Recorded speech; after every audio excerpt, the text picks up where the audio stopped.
Good morning, everyone. Bonjour tout le monde. Bienvenue. As we begin our meeting today, and on behalf of Ottawa City Council, I wish to acknowledge that Ottawa is built on unceded Anishinaabe Algonquin territory. The peoples of the Anishinaabe Algonquin Nation have lived on this territory for millennia. Their culture and presence have nurtured and continue to nurture this land. The City of Ottawa honors the peoples and land of the Anishinaabe Algonquin Nation and honors all First Nations, Inuit, and Métis peoples and their valuable past and present contributions to this land.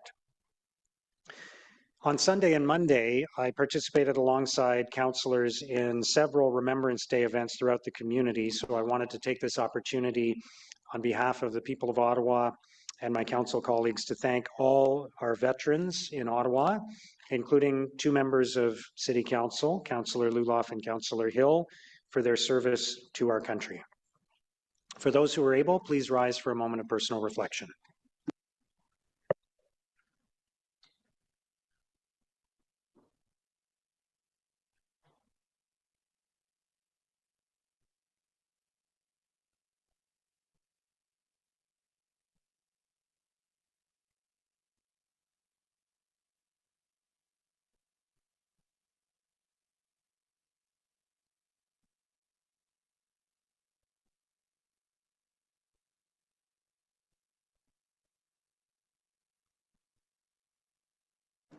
Thank you, merci.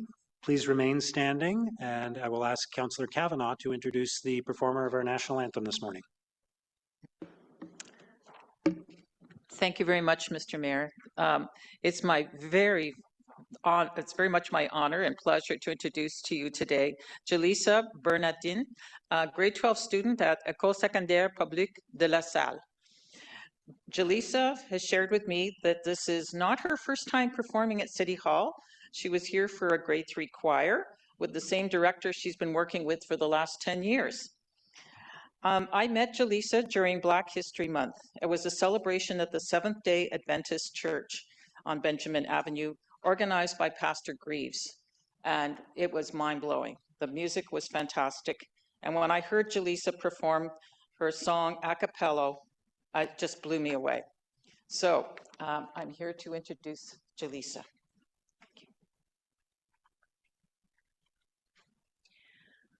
Oh, Canada, our home and native land, true patriot love in all of us command. Car ton bras s'est porté l'épée, il s'est porté la croix. Ton histoire est une épopée des plus brillants exploits. God keep our land glorious and free. Oh, Canada, we stand on guard for thee. Oh, Canada, we stand on guard for thee. For thee.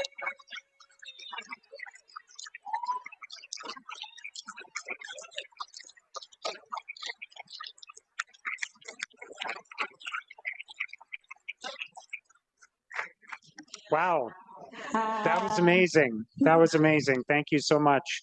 And partly so that we'll get to hear you sing again, and partly because it's Councillor Riley Brockington's birthday, I'm going to ask you to lead us in singing Happy Birthday to Councillor Brockington.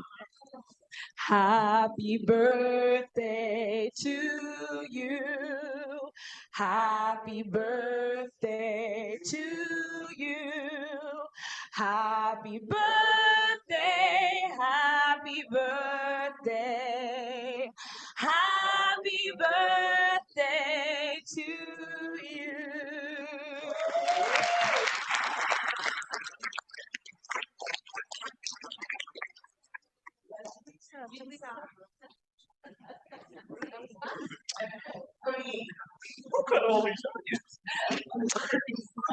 Thank you again. That was incredible. I will now ask the council coordinator to do the roll call, please. Councillor Luloff. Present. Councillor Dudas. Ici. Okay. Councillor Hill. Present. Councillor Curry. Councillor Kelly. Present. Councillor Gower. Here. Councillor Kavanaugh. Present. Councillor Johnson. Here. Here. Councillor Bradley. Here. Councillor Tierney. Present. Councillor Plante. Ici. Councillor King. Here. Councillor Troster. Here. Councillor Leeper. Good morning. Councillor Brockington. Here. Councillor Menard. Here. Councillor Carr. Here. Councillor Kitts. Here. Councillor Giroux. Here. Councillor Brown. Here. Councillor Jaresh. Here. Councillor Hubley. Councillor Lowe. Here. Mayor Sutcliffe. Here. You have quorum, Mr. Mayor. Thank you. Confirmation of minutes from the council meeting of the 30th of October. Is that carried? Are there any declarations of interest? I'll note the communications on the agenda. Councillor Curry did provide her regrets, but might be able to join us virtually later. Motion to introduce reports. Councillor King. Thank you so much, Your Worship, that the following reports related to the 2025 draft budget estimates be received and tabled. 1, the report from the Chief Financial Officer, Finance and Corporate Services Department entitled Draft 2025 Operating and Capital Budgets. 2, the report from the Ottawa Police Service Board entitled Ottawa Police Service Board 2025 Draft Operating and Capital Budgets. 3, the report from the Ottawa Public Library Board entitled Ottawa Public Library 2025 Draft Budget Estimates. 4, the report from the Ottawa Board of Health entitled 2025 Draft Operating Budget for the Ottawa Board of Health. 5, the report from the Committee of Adjustment entitled Committee of Adjustment 2025 Draft Operating Budget, and that the rules of procedure be suspended to receive and consider the following reports from the Finance and Corporate Services Department as they provide information supplemental to the 2025 budget reports being tabled at this meeting. 1, the report from the Director of Fleet Services entitled 2025 Fleet, Vehicle and Equipment Plans, information supplemental to the budget estimates. 2, the report from the Chief Human Resources Officer entitled 2024 FTE Analysis Report, information supplemental to the budget estimates, and that the Agricultural and Rural Affairs Committee Report 18, Finance and Corporate Services Committee Report 19, Joint Report 2, Finance and Corporate Services Committee, and Planning and Housing Committee Report 37, and the report from the City Clerk entitled Summary of Oral and Written Public Submissions for Items Subject to the Planning Act Explanations Requirements at the City Council meeting of October 30th, 2024 be received and considered. Is that carried? Thank you, Councillor King. So let's skip over all of the budget stuff and come back to that and move to item 17 on the agenda. Item 17.1, amendments to site plan control bylaw to comply with legislative changes to the Planning Act. Is that carried? Item 17.2, delegated authority for minor rezoning. Would you like that held? Sorry, if I could just ask that one be held. I failed to give staff some direction or ask them to take direction at PHC, and I just need to pull that up. Thank you. Okay. Item 17.3 is a motion from Councillor Brown. I believe that will be held. 18, Finance and Corporate Services Committee, the Adisoke project update. Is that carried? Item 18.2 is the provincial and federal multi-year accessibility plans. I know Councillor Dudas has a direction to staff on that, if you want to deal with that quickly. Yes, I can read it in quickly. As transit service staff procure and test software for on-demand transit, they should fully investigate options to leverage the software or source new existing software to enhance booking options for paratranspo, and to work to ensure that this technology allows for service improvements such as same-day bookings. Okay, thank you. Is the item carried? 18.3, designate leased spaces as municipal capital facilities. Is that carried? 18.4 is a motion from Councillor Kitts to waive the market rent requirement for 3 Selkirk Street for 2 years. Is that carried? Item 19.1 is the vacant unit tax program. We'll hold that. Item 19.2, housing services long-range financial plan. Is that carried? I have dissent on 2 and 6, Mr. Mayor. Dissent Okay. on number 8. Okay, we have those dissents, but otherwise it's carried. Item 20.1 is the zoning bylaw amendment for 10 Garrison Street. Is that carried? 20.2 is the official plan amendment and zoning bylaw amendment for 335 and 339 Roosevelt, 344 Winston, and 379 and 389 Wilmont. I believe there's a technical amendment with that one, is there? Councillor Leeper? That was my understanding. I don't need the item held, but if there's a technical amendment, we might be able to get that out of the way now. Okay, could I ask that item be held, please?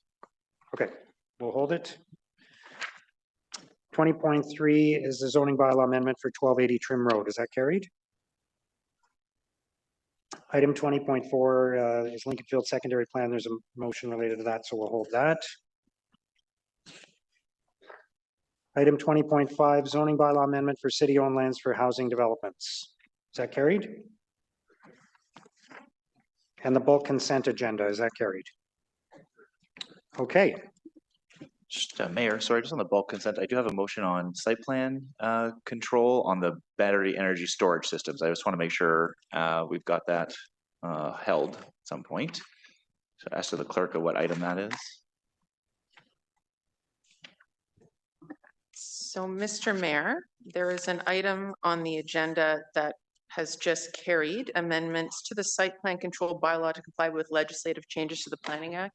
Councillor, is that the item you're Yeah, referring that's the to? item. It's just on the, there's a one piece on the battery energy storage systems. It's a minor addition, but I want to make sure just to have a motion presented on that item. If we could just come back to that, Mayor. So what item is that? What item number?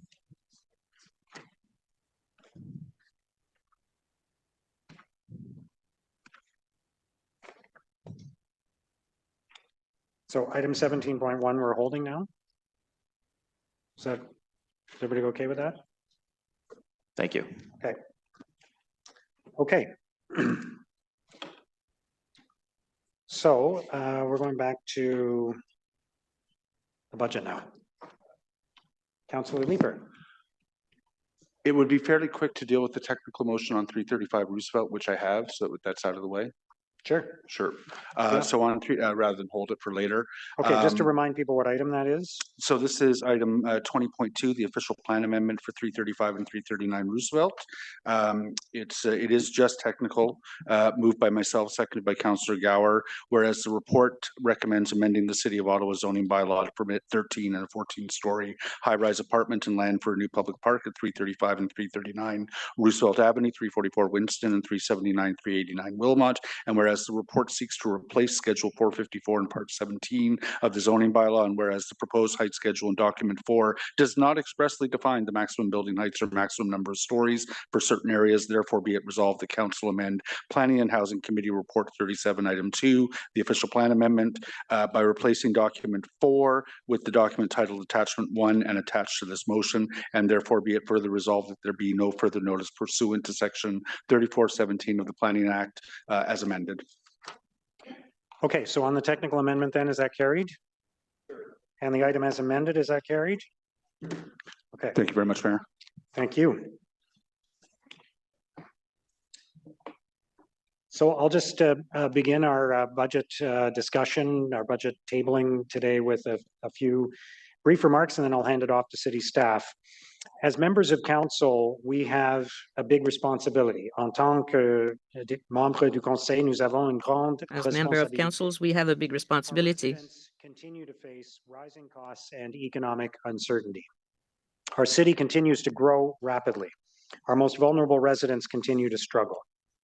We have a responsibility to strike a balance, the right balance, between investing in what matters most and fighting for affordability. Like our residents, we must manage our finances very carefully right now. Comme nos résidents, nous devons gérer nos finances de manière très Yeah, prudente. just like the resident, we must manage our finances very carefully now. Aujourd'hui, nous présentons un budget qui adopte une approche responsable et équilibrée face aux défis très importants auxquels nous sommes confrontés. Today, we are presenting a budget that takes a responsible, balanced approach to the very significant challenges that we face. Let's be abundantly clear, this is a difficult time for municipalities. Every city in the country is facing extremely tough budget decisions. And some of the challenges that we confront are unique to Ottawa. The 2025 budget is one of the most complicated we've had in many, many years. But despite those challenges, we must work together to do two things. Number one, invest in our priorities, including public transit, public safety, roads and sidewalks, housing, quality of life, and supporting the most vulnerable. And we must keep tax increases as low as possible so we are not adding to the financial burden our residents are facing. This budget does that by carefully balancing these two priorities. This is a budget grounded in fiscal discipline, one that respects the hard-earned dollars of our residents. Every dollar spent in this budget reflects our commitment to essential services, affordability, and a balanced approach that protects Ottawa's financial future. Chaque dollar dépensé dans ce budget reflète notre engagement. Every dollar spent in this budget reflects our commitment to essential services, affordability, and a balanced approach that protects Ottawa's financial future. Our residents are counting on us. They're looking for a government that understands the value of their tax dollars and prioritizes their needs in a meaningful, efficient way. This budget doesn't solve every issue in the world, but it zeroes in on our priorities and demonstrates our commitment to providing better services and watching every dollar carefully. We've made some tough choices to keep our core services strong while holding the line on spending. This budget is focused on the essentials. We've all heard from residents about their concerns regarding public safety. We're adding 50 new police officers, 23 paramedics, 10 bylaw officers, and 22 firefighters. That's more than 100 new emergency responders who will serve and protect our community. Ottawa has always been a city that cares. We're committed to supporting our most vulnerable residents. This budget allocates over $30 million to the 100+ agencies that are focused on addressing the root causes of poverty. We're not expanding programs haphazardly. These investments are being done wisely in areas that have the greatest impact. We also recognize that inflation has impacted basic needs. Although food programs are not typically a municipal responsibility, we've increased funding by 3.1% above the rate of inflation to help nonprofits provide food support to those in need. These are prudent, targeted investments to ensure Ottawa remains a caring community without overextending our resources. At the request of several councillors, we are also launching a pilot project to help vulnerable residents with their tax returns in a way that will return money to their hands when they need it most. L'abordabilité du logement est l'une de nos plus grandes Housing priorités. affordability is one of our biggest priorities. This budget includes $19 million to create 450 affordable housing units and 50 supportive new homes annually, working alongside not-for-profits to maximize impact. That supplements the $176.3 million that we have been investing from the Housing Accelerator Fund. There are many other investments in this budget that will be detailed in the presentation. Now, let me talk a little bit about the most challenging part of our budget, which is public transit. Public transit is one of our most important services. It's vital to our economy and to our growth as a city. You'll recall that the budget direction identified a $120 million shortfall in the transit budget. We simply don't have the resources to fund transit operations on our own. Nous n'avons tout simplement pas les ressources nécessaires pour financer nous-mêmes les opérations de transport en commun. Nous avons besoin que les autres ordres de gouvernement We need fassent leur part. the help of other levels of government. I'm not going to revisit the Fairness for Ottawa campaign in great detail today, but I want to thank all of you, members of council, for joining me in that campaign. To tackle the $120 million shortfall in 2025, the Transit Long Range Financial Plan Working Group and staff met 8 times and spent dozens and dozens of hours going through potential solutions. And I want to thank my colleagues Jeff Leeper, Glenn Gower, and Tim Tierney for their hard work and collaboration. And you'll recall that in the budget direction, we were asked to look at a wide range of options, a fare increase of between 2.5% and 75%, a transit levy increase of between 2.9% and 37%, adjustments to fare discounts, operating efficiencies, service reductions, capital deferrals, and other revenue tools. I'm grateful that we as a group have agreed on a way forward that ensures that we're minimizing the impact as much as possible in each of these areas. The increases in fares and in the transit levy are near the low end of these ranges, and we're proceeding with a plan that avoids service reductions. The budget increases fares by 5% and the transit levy by 8%. That amounts to a 1% additional increase on the property tax bill. These are not decisions that we took lightly, but if we're going to protect and enhance service, they are necessary. The fare increase amounts to about 19 cents on an average ride. I know that there will be people who will say that we should freeze or even lower transit fares. I know there will also be people saying taxpayers are already carrying too much of the expense of the transit system on their property tax bills, and that fares should be going up even higher. I believe what we have found is the balanced, responsible way forward. The impact of these additional measures will not just be felt in 2025, but beyond. Adding this funding to the base budget for transit will impact the long-range financial plan for transit by $1.5 billion between now and 2048. The other part of the transit budget that I want to highlight is a $36 million placeholder for help from other levels of government. We don't have any final commitments yet, but based on several recent discussions I've had, I do feel like we are making progress on the Fairness for Ottawa campaign. I'm comfortable saying that that is an achievable target. We will find a way. Public transit is a vital service. Le transport en commun est un service essentiel. We will continue to invest in it.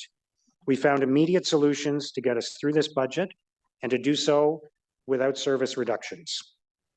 But without permanent, sustainable funding, we will face even bigger challenges in 2026 and beyond. So this budget invests very strategically and very prudently in our greatest priorities. But it also delivers on another important commitment to keep our city affordable. With this budget, we're keeping the tax increase on our core services to 2.9%. Dans ce budget, nous maintenons l'augmentation d'impôts à 2,9% sur nos services de base. We can't add to the financial burden of all our residents with a big tax increase. Research shows that every 1% increase in property tax above inflation can lead to significant long-term impacts on rent, on the cost of products and services that everyone pays. Keeping tax increases as low as possible isn't just about 1 year. It's about protecting Ottawa's future from the inflationary pressures that can arise from overtaxing. Why are we able to invest in our priorities without big tax increases?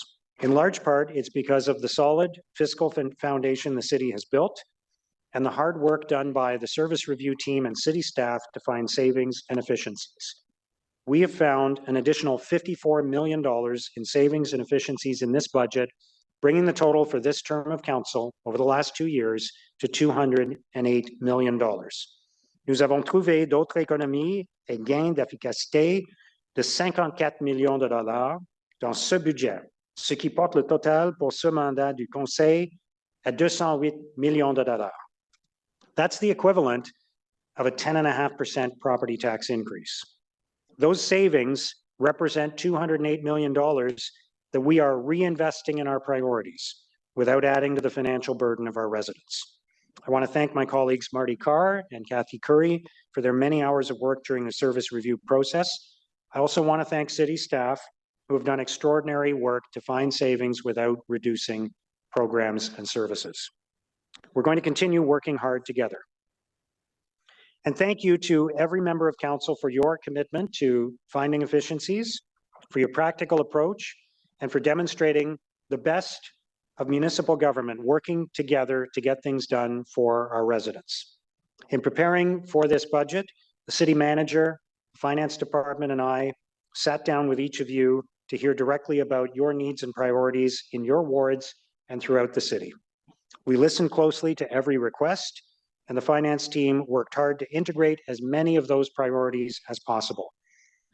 Nous avons écouté attentivement chaque demande et l'équipe des finances a travaillé dur pour intégrer autant de priorités que possible. This was not an easy task, and the outcome isn't perfect. As you know, it would be impossible to fulfill every single request that was made. But I want you to know that we spent a lot of time on your priorities. We did our best, and each of those decisions was made very carefully with a focus on balance and fairness, considering every part of the city and the needs of all Ottawa residents. I'll be relieved when this budget process is completed and finalized. Last year, I think you might remember, I pointed out that the first meeting on the 2025 budget took place 1 week after the 2024 budget passed. Well, this year, we've already started talking about the 2026 budget. Those meetings have already begun. In the weeks ahead, I'll be talking about some of the steps we will need to take in that budget to ensure we can continue to move forward with a balanced, responsible plan. My goal, and I know yours is as well, is to build a better city for everyone, to invest in our priorities, in what matters most, and to make sure we are doing so without adding to the financial burden faced by our residents who are right now carrying a great deal of weight. This budget is about doing exactly that. It's about balance, about managing our resources effectively, and about building a future we can all be proud of. A future where Ottawa remains a safe, reliable, affordable city.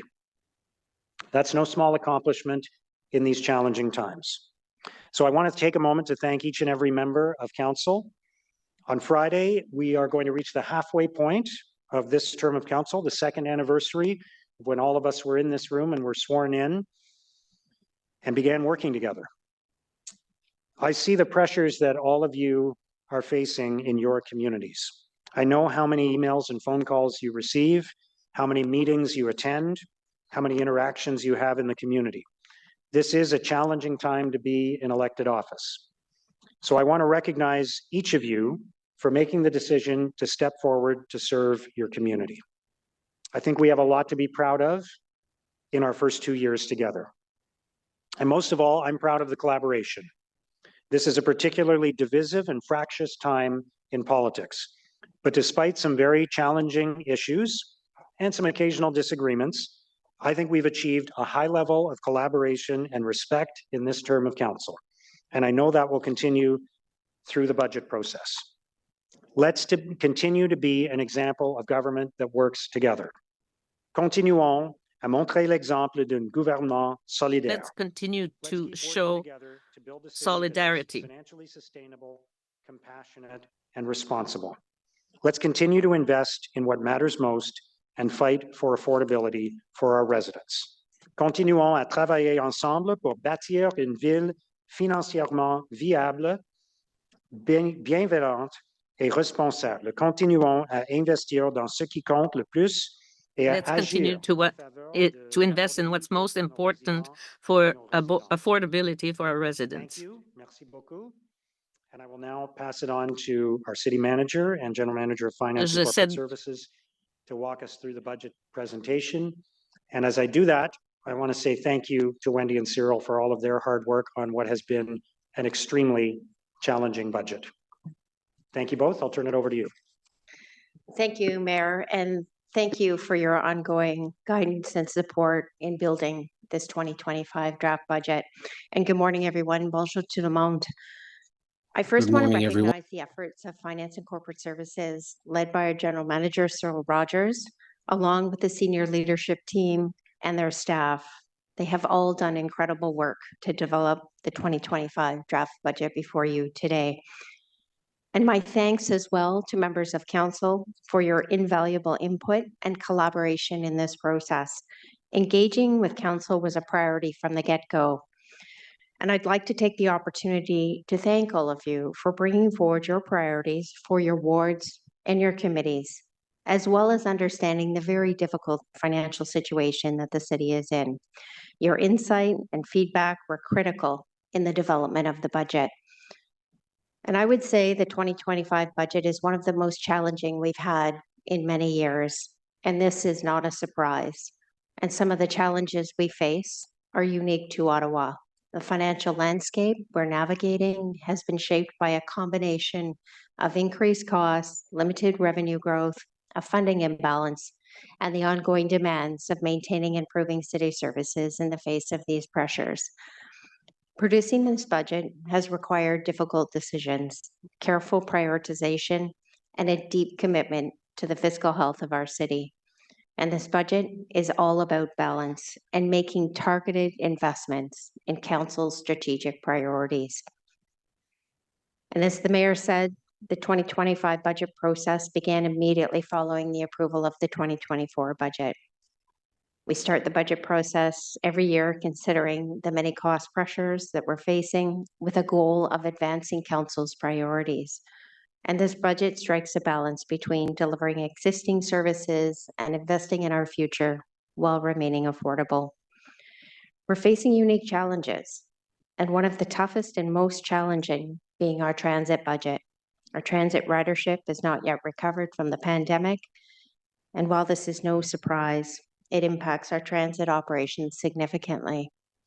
And we're seeking fairness from our provincial and federal governments to ensure that they are paying their fair share. But we are still facing funding shortfalls. And despite these shortfalls, we have risen to the challenge by working together to find the solutions needed to continue to invest in the services to keep our city running while balancing our current realities. The Transit Long Range Financial Plan Working Group committed many hours and, to take the time to understand the issues, looking at solutions to arrive at today's budget tabling. And I'd like to personally thank Mayor Sutcliffe, Councillor Leeper, Councillor Gower, and Councillor Tierney for their hard work and collaboration. I'd also like to acknowledge city staff's ongoing commitment to continuous improvement, innovation, and creativity throughout this budget process, with the Service Review Working Group's oversight, along with council and staff input through the Service Review budget process. And the mayor highlighted the significant savings that we have found, as you see in this table draft budget. And again, I want to thank the mayor. I want to thank Councillor Carr and Councillor Curry for their efforts in the service review process. And I want to thank city staff who have done extraordinary work to find savings without compromising city services. The draft 2025 budget also demonstrates our ongoing work to improve public transparency. We've made simplified budget documents and tools so residents can see exactly how their hard-earned tax dollars are being spent. And we've enhanced our budget magazine to provide more information in a simplified, clear, and transparent manner. You say, well, this task this year has not been easy. I am confident that the 2025 draft budget reflects our collective focus on both short-term and long-term sustainability. And today, we are not just presenting a set of numbers, but a plan for navigating the challenges ahead while continuing to serve the needs of our community. In closing, I want to reiterate today that the 2025 draft budget was a collaborative effort between elected officials, staff, residents, community partners, and our stakeholders. And my sincere thanks to everyone who has worked hard to deliver this draft budget today. I'm now going to pass it over to Cyril to kick off the formal presentation with his colleagues, Sarah Brown and Suzanne Schnaub. Over to you, Cyril. Thank you, Wendy. Good morning, Mr. Mayor, members of council. I'm here today with my colleagues Sarah Brown, Deputy Chief Finance Officer, and Suzanne Snob, Manager of Financial Services, to present the tabling draft 2025 operating and capital budget. Before we get started, I do want to take a moment to recognize and thank the finance team, my colleagues, and members of council for all the hard work that's been done to date on the budget, with lots more to be done in the coming weeks. As you will see today and over the next few weeks, the city continues to table one of the most detailed and transparent budgets. Through the presentation today, we will provide an overview of the tabled draft 2025 budget, the respective increases for various property tax levies and a rate supported program, the work of the Long Range Financial Plan Transit Working Group to address transit's financial challenges, while continuing to make significant investments and important investments in the city's transit system. The city's continued savings through service reviews, efficiencies, and continuous improvement initiatives. We've allocated the budget to continue to provide over 100 services to the residents while investing in the term of council priorities and our commitment to enhancing budget engagement. As a reminder, only a high-level summary and overview is provided today, and each committee will receive in the coming weeks detailed budgets and presentations as we proceed through the coming weeks with the committee reviews. Next slide, please. The draft 2025 operating and capital budget reflects an increase of 2.9% for the citywide levy and the police services levy, and adheres to council's approved direction of setting a municipal tax increase of no more than 2.9% for citywide tax-supported departments, which also includes Ottawa Public Health and Ottawa Public Library. Having a council-approved direction is standard practice, provides strong financial discipline and management, helps council keep tax increases at sustainable levels, and supports fiscal prudence. The assessment growth from taxation revenues generated from new properties is estimated at 1.5% of the current taxation for 2025, and a pro rata share is allocated to Public Library, Police Services, Public Health, and the Transit Commission. City user fees and charges increase in accordance and direction outlined in the fiscal framework and the respective long-range financial plans. The garbage fee is increasing in accordance with the council-endorsed 7% increase for 2025, and a draft 2025 capital budget is developed in accordance and direction outlined in the 2024 Development Charge Provisional Background Study, Long-Range Financial Plans, and Fiscal Framework. The rate-supported budget is developed in accordance with the approved Long-Range Financial Plan for rate services, including water, wastewater, and stormwater. And these commitments are supported by a number of council-approved reports and frameworks, such as the various long-range financial plans, fiscal framework, service review framework, strategic asset management planning, and a reserve management plan as an example of some of the core financial policies that guide our annual budget development. Of all the city services, transit remains our greatest financial challenge, which I'll now speak to on the next slide. Next slide, please. Transit is a core service for the city, but despite these financial challenges, it's critical that we continue to invest in the core service and key investments such as opening the extension of Old Train Line 1, the trim station, investments to improve service reliability, and investments to improve paratransport. The draft budget for 2025 includes a significant 11.4% increase, representing an additional $88 million for the 2025 budget in comparison to the 2024 budget. This brings the total transit gross operating budget to $856 million, the largest transit budget to date. The budget also provides details of more than $500 million of investments in transit capital projects and plans. Despite these investments, the transit financial challenges remain, and the Transit Long-Range Financial Plan Working Group continues to work on the longer-term solutions as consideration for the planned updated transit LRFP plan for 2025. As a reminder, in the fall of 2023, Council was provided a technical briefing on the updated financial status of the transit LRFP. And subsequently, September 4th of this year, we provided another update outlining the 2025 budget shortfall of $100 million with a 5-year average annual shortfall of $140 million. This is important context to remember that the transit path to financial sustainability will be a multi-year process, and the draft 2025 operating and capital budget provides the necessary levers towards financial sustainability. Next slide, please. In November 2023, Council approved motion recommended that internal working group explore all the mitigation levers and options to mitigate the financial challenges and pressures associated with transit and to work on a financial sustainable plan.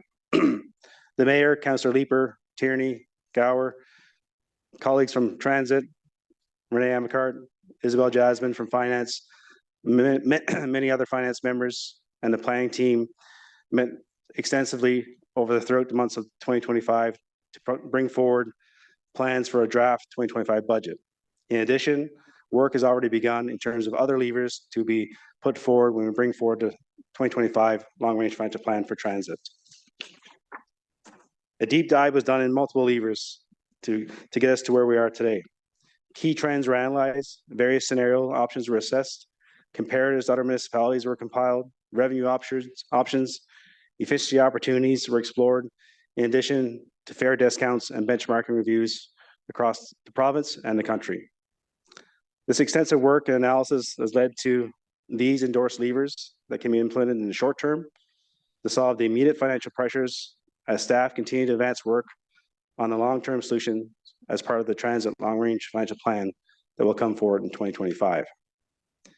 The 2025 transit budget is tabled with the following LRFP working group endorsed levers: ridership projections of 80%, federal and provincial funding placeholder of 36 million, 8% transit levy increase, 5% fare increase, the pro rata share of the 1.5% assessment growth, and significant savings through ongoing service reviews and continuous improvement initiatives to the tune of 12.4 million and 21.3 million in capital deferrals and efficiencies.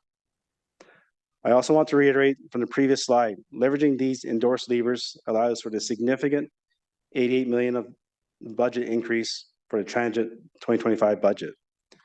These increases support the opening of Old Train Line 1, investments in service reliability, and investments in paratransit. These are significant investments into the city's transit system, and there are no service reductions as part of this plan. It's also important to remind you that the focus over the past several months has been on the short-term levers that could be addressed as part of the 2025 budget. Longer-term solutions will continue to develop to align with the next transportation master plan and the updated transit LRFP in 2025. In addition, as part of the updates provided over the past year, we know that the gap over the next 5 years is an average annual gap of 140 million. Any adjustments to these levers will have significant impacts to the next budget cycle and transit's path to financial sustainability. I will now pass it back to Wendy to go through the next slide. Thank you very much, Cyril. This council's commitment to finding savings and efficiencies continued with the approval of the service review framework as part of our 2023 budget tabling report. And this framework included the creation of a service review working group, which consists of the Mayor, Councillor Carr, and Councillor Curry. And its governance was designed to ensure that there's independent oversight and direction by council. And at a high level, the framework outlined reviewing city spending, including programs, services for efficiency, looking at the impact and alignment with our current term of council priorities. The working group has also invited local boards, commissions, key stakeholders, including unions, to participate in the service review process and really be a part of that dialogue. The 2025 draft budget has identified $54.2 million in savings through optimizing facility inventory and repurposing space, new revenue opportunities through a false alarm strategy and the parking rate review, and departmental inefficiencies in fleet, Ottawa Police, transit, as well as discretionary savings. The $54.2 million is equivalent to an approximate 2.5% tax increase. And as a result of the savings, this is avoided in the draft 2025 budget. Next slide, please. Service review initiatives, efficiencies, and continuous improvements have been crucial in allowing the city to absorb growth and maintain services. And with the adoption of the service review framework by council, the working group has successfully identified $207.7 million in savings in this term of council. And the detailed savings are captured in the budget tabling reports for 2023, 2024, and today in the draft 2025 budget transmission report. Savings achieved through the process are reinvested in priority areas as identified in our term of council priorities. And today, the savings are equivalent to a 10% tax increase, meaning that these savings were found within the organization and repointed to city priorities. This means that higher tax increases were not imposed to residents and businesses by way of increased taxes. The working group has really seen great success, and the work continues as we mine through the ideas. Any future savings may need some upfront investments to produce annual savings or return on investment. Engagement is a critical part of the service review process. And to date, in addition to those that I just mentioned, in terms of the key stakeholders, we've been actively engaging with the public to gather ideas for service review initiatives. And I'd also like to thank members of council for their input thus far. The administration, with the support from council, continues to be committed to finding efficiencies and continuous improvement. And we've demonstrated numerous savings and cost avoidance over a number of years, and we're committed to continuing this work through the remainder of this term of council. And I'll pass it back over to you, Cyril. Thank you. Thank you. Next slide, please. So this slide is a visual representation of the city's $4.98 billion budget. It provides the various sources of revenues that make up the overall operating budget, and it also highlights the importance of the service review savings and the impact it has on the property tax increases. So what I would like to bring your attention to on this one is the right side of the slide, which is approximately 44%, 44.5%. That's the sources of income or revenue that we receive from the property tax levy. So that's the 2.9% and the 8% from the transit side. The other side, the other 50% of the side, those are the various other revenue sources that we have throughout the city. When you look at our rate program, water, wastewater, stormwater, and solid waste, those are collected outside of the property tax bill. Those are on the user fee from a rate perspective. We also have all of our revenues that we get from fares for transit, our revenues for recreational and programs. And a big chunk, I'll say is a big chunk, is the provincial and federal funding, largely in the community social services budget, where we have lots of funding that's coming through the provincial for us to deliver that service. So again, it's important to highlight that just over 44% comes from the 2.9% and the 8%. The bigger 50% comes from the other sources. And to the tune of, as Wendy mentioned, from a service review perspective, that's a big piece of funding that we've been able to remove from the organization to avoid those potential tax increases of over 10% in the third budget of this cycle. So in the 3 years of this term of council, that's over a 10% property tax increase that we've been able to avoid and continue to provide the services to the residents of the city. Next slide, please. Unlike our levels of government, as you heard me say before, the city cannot budget for deficits, and we're legislatively required to provide a balanced budget. The previous slide spoke to the revenue sources of income that come in. This slide highlights the sources of where that money goes across the various departments. Bring to your attention community and social services. As I previously mentioned on the previous slide, this is largely funded through provincial funding. 22.5% of the overall operating budget is allocated to community social services. Transit is the next largest budget, representing 16.5%. This is the net operating budget, not the gross operating budget. Water, wastewater, stormwater, these are funded through its own source revenues, as I previously mentioned. The draft 2025 budget is built to reflect the 4.4% overall average for those three programs, and the solid waste program increasing at 7%. Scaling down towards the bottom, the city's general government, this is primarily your administrative functions, finance, HR, IT, those type of core support functions. That makes up approximately 4.7%. As if you recall from the September 4th presentation and in 2024 budget presentations, that percentage was around 5.3%. So slowly even reducing further through this budget cycle, which reflects a lean administrative support structure for the overall city. Next slide, please. The city's 2025 capital budget provides a four-year forecast based on council-approved documents such as the Transportation Master Plan, the Infrastructure Master Plan, Development Charge Background Study, and the various long-range financial plans. The city's fiscal framework is also a foundational document to the capital framework as it limits debt. The framework limits the debt to 7.5% for tax-supported capital infrastructure and 15% for rate, which is well below the listed prescribed provincial threshold, which is 25%. The city's 2025 debt servicing ratios are below this council prescribed rate.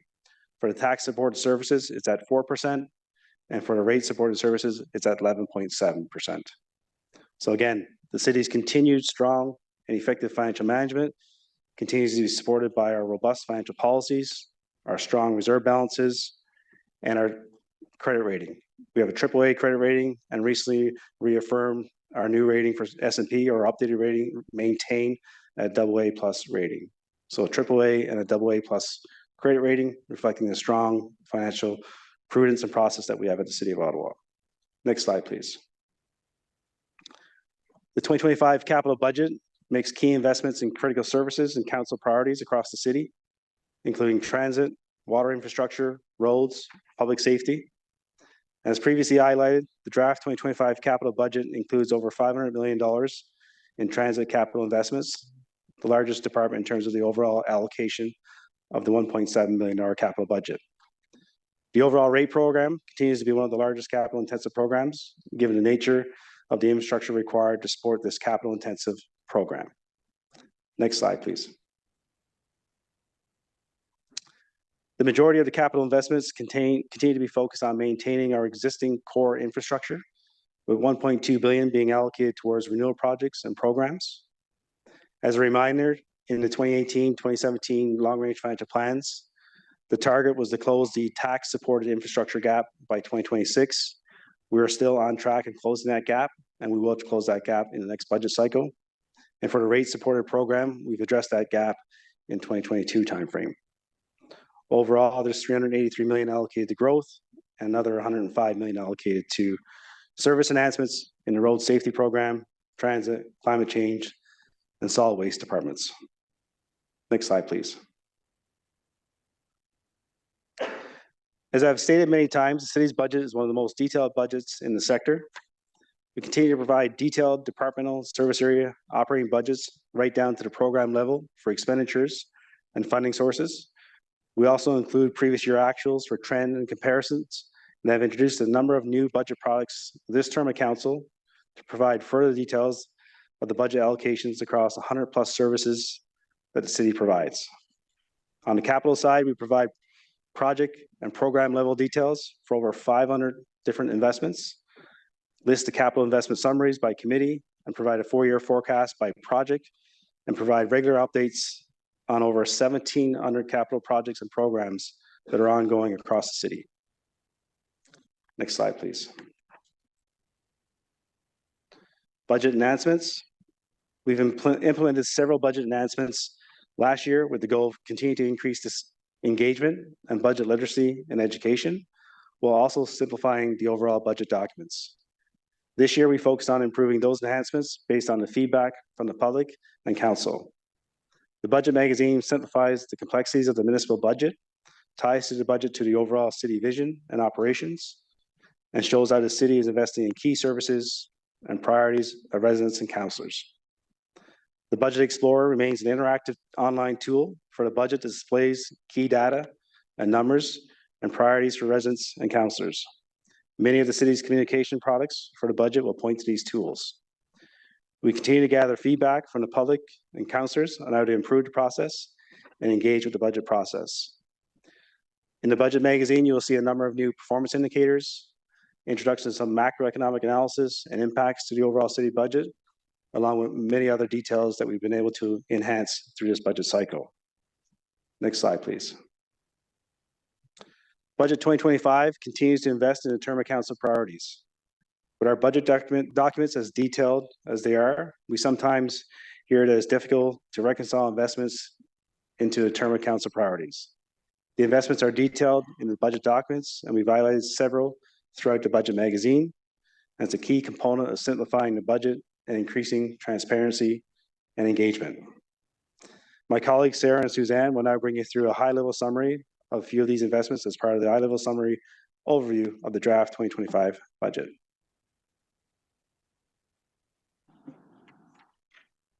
Next slide, please. Thank you, Cyril. Ottawa's housing system provides a range of options from emergency shelters to supportive, transitional, and affordable housing. Through the city's investments and funding from provincial and federal government, we are looking to build more affordable housing so every resident has a safe place to call home. In alignment with our strategic priority to increase affordable housing and make Ottawa more livable for all, the draft 2025 budget allocates additional investments to decrease this gap within our communities. Based on the refreshed housing long-range financial plan, the draft 2025 budget includes $18.9 million to support the construction of over 400 new affordable and supportive housing units by our not-for-profit housing providers. Depending on Council's approval of the vacant unit tax amendments, this amount could increase to $22.9 million. As our population continues to grow and natural disasters become more common, we're investing in our emergency services to improve response times and putting further support in place, including an additional 23 paramedics, 22 fire staff, and 10 bylaw officers to address the increasing demands of these services. Next slide, please. The city has recreation centers, parks, sports fields, bike lanes, and multi-use pathways across the city. The draft 2025 capital budget includes funds to increase amenities that contribute to our active communities and maintain existing infrastructure, including investments for 16 new parks, extending operating hours for aquatic facilities, and continue to provide play-free programs for children and youth. We also provide programming and access to high-quality arts, culture, and heritage services in collaboration with hundreds of community partners to contribute to Ottawa's vibrant culture, identity, and heritage. Next slide, please. The draft 2025 capital budget continues to apply a climate change lens to provide information on the climate impact of capital investments. It includes $375 million of climate change contributions to reduce greenhouse gas emissions and build climate resiliency. More than ever, we need to invest in ways to make Ottawa more resilient to climate change, and is critical in transitioning Ottawa into a clean, renewable, and resilient city by 2050. This means investments in greener technologies, planting more trees, investing a combined $7 million in wet weather flow and emerging natural asset management to reduce the risk of flooding and erosion. Next slide, please. The city is committed to reducing emissions through its fleet with investments of $306 million towards the zero emission bus program and $2.8 million towards the city's green municipal fleet. The Solid Waste Master Plan is our roadmap to determine how we manage waste over the next 30 years. To be successful, we must reduce waste going to the landfill, increase participation in recycling and green bin programs, and encourage more sustainable waste habits. The draft 2025 budget ensures that as Ottawa grows and changes, our waste services evolve to meet new needs and challenges by investing $2.3 million to support these actions, including waste diversion enhancements. Next slide, please.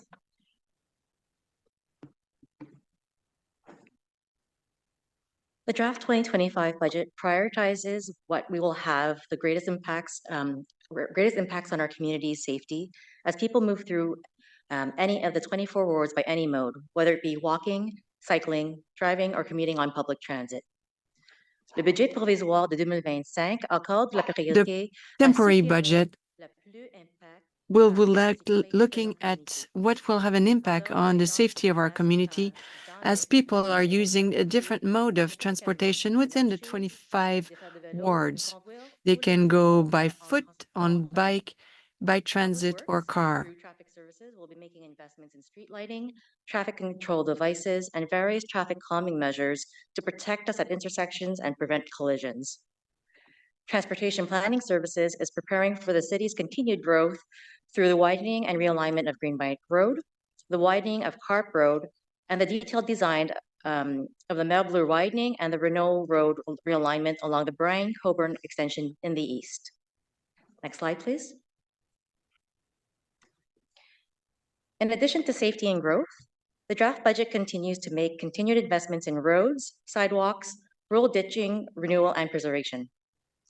En plus de la sécurité et de croissance, le budget continue We want to continue to invest in preservation initiatives, in road, sidewalks, and local roads.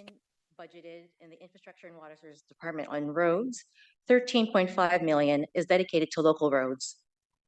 Minor sidewalk repairs have budgeted 2 million in 2025, increasing its total investment to 10 million, and rural ditching has doubled its base budget to 3.6 million in this term of council.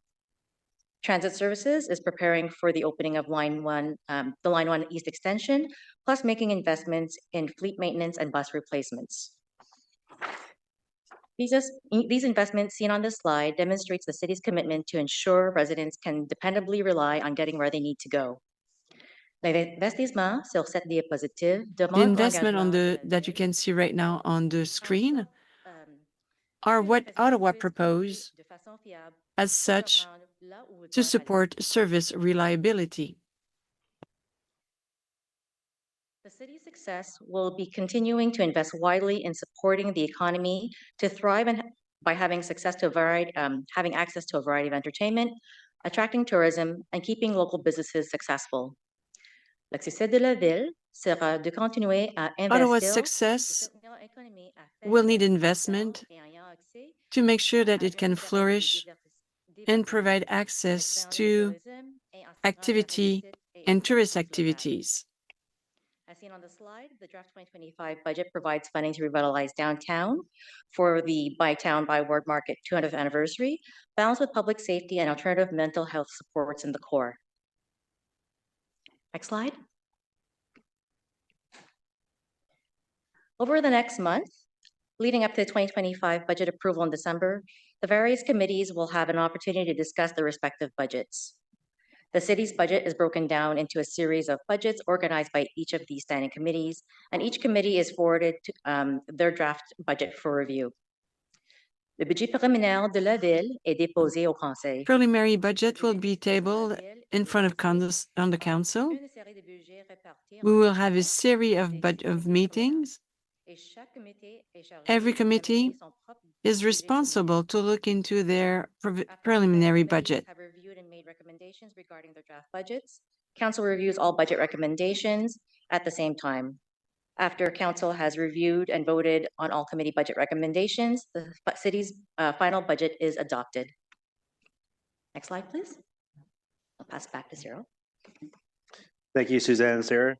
Mr. Mayor, members of council, that concludes our presentation for the tabling of the draft 2025 operating capital budget. Thank you very much to all of you. So we will wait until after we've gone through the other budget items on the agenda before we have questions for Cyril and the team. So up next is the Police Service Board draft operating and capital budget. So I'll ask the team from the Ottawa Police Service to come forward.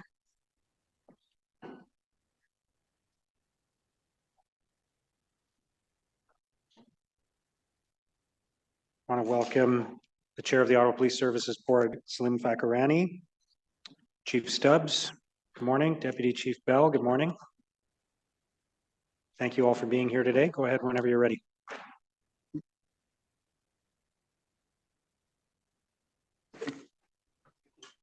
Good morning, Mr. Mayor and members of council. I am here today with Chief Eric Stubbs and Deputy Chief Steve Bell.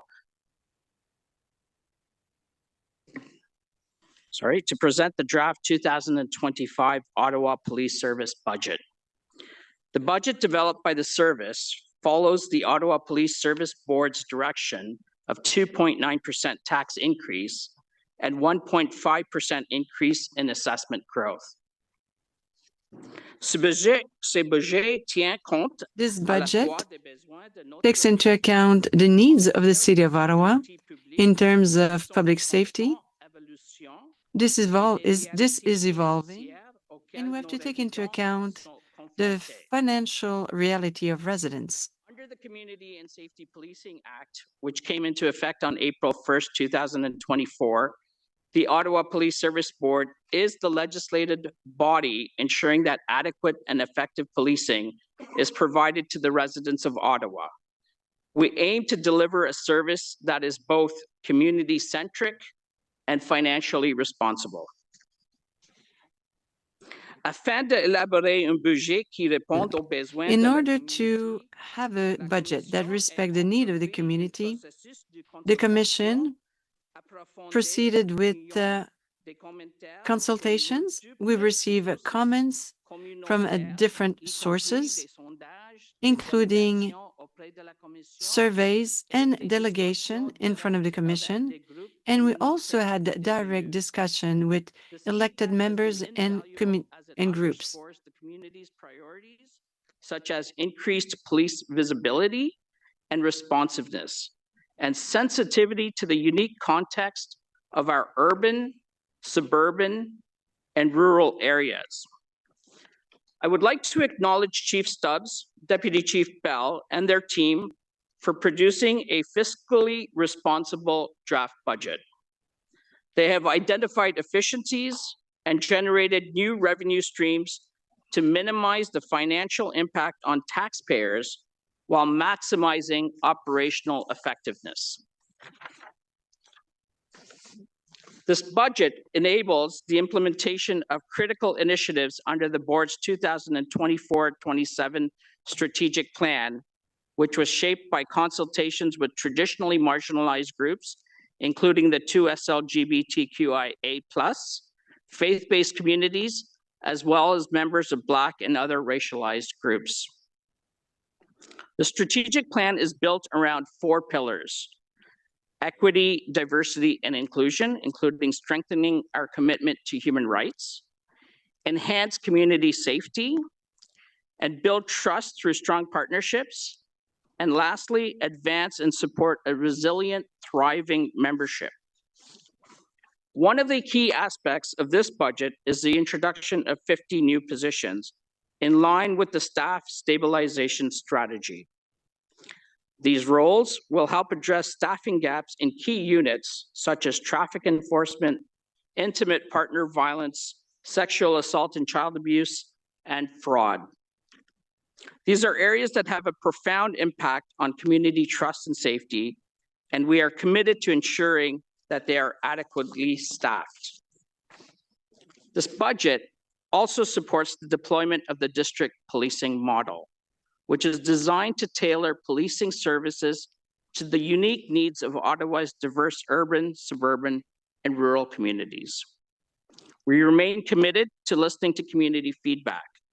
We welcome members of the public, as well as you, councillors, to attend the Ottawa Police Service Board Finance and Audit Committee meeting on Friday, November 22nd, to share your perspectives and have your voice heard.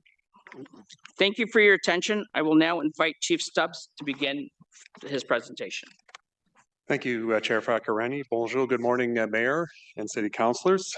Je suis contente d'être ici aujourd'hui. It's a real pleasure today to be with you, with the President Makomani and Chief Bell. We want to provide you with the preliminary budget for the 2025 budget. The draft budget was developed to align with the Police Service Board's direction and built in consideration of extensive community and member consultation, operational insights, crime data, and discussions with the City of Ottawa staff. It addresses the evolving community safety needs of Ottawa's residents and businesses, the operational realities facing the OPS, and the fiscal challenges our municipality is experiencing. The draft 2025 budget was designed to support a modern police service that is adequately and appropriately staffed to keep our community safe. It emphasizes crime prevention and crime resolution while providing tailored services to meet the unique needs of our urban, rural, and suburban communities. We look forward to discussing the draft budget with members of the board, council, and the public throughout the consultation process over the coming weeks. Nous avons hâte de discuter de l'avant-projet. We would love to discuss the budget with members of the Commission, members of the Council, as well as members of the public within the next few weeks.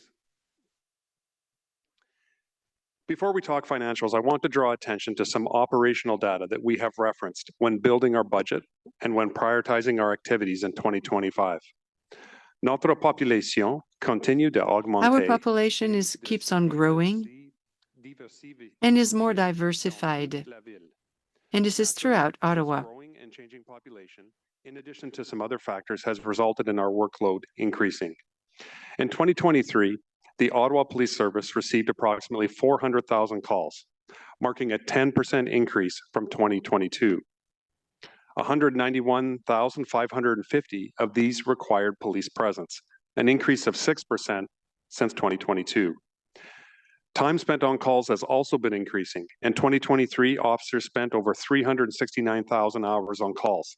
That's an increase of 23% relative to 2019. At the same time, as you see on the screen, our response times for all call priority types have been slowing, other than those for priority 1 calls. And this isn't surprising. More calls equals more time at calls and a decreased response time. This is an area we want to improve on to increase the service level for the community. Next slide, please. As far as crime stats go, Criminal Code of Canada offences continue to increase in 2023, up 12% since 2019. An increase in nonviolent crime was primarily driven by a 59% increase in shoplifting in 2023 compared to the previous year, and a 12% increase in auto theft. On the positive side, to date in 2024, we are seeing a marked decline in reported auto thefts compared to 2023, though they do remain higher than we've seen historically. Violent crime, including homicides, assaults, robberies, and shootings, remained about the 5-year average in 2023. Overall volume of violent crime continues to increase year to date in 2024, up 2% from the last year. Unfortunately, the OPS is currently on pace to reach a record number of homicides. These examples underscore broader shifts in crime patterns that have intensified in recent years, highlighting the challenges faced by OPS in addressing both violent and property crime across the city. Our team is working hard to address these trends with a number of strategies, and I encourage you to watch for a media conference we're holding tomorrow afternoon that will update the public on a significant project focused on organized crime. Next slide, please.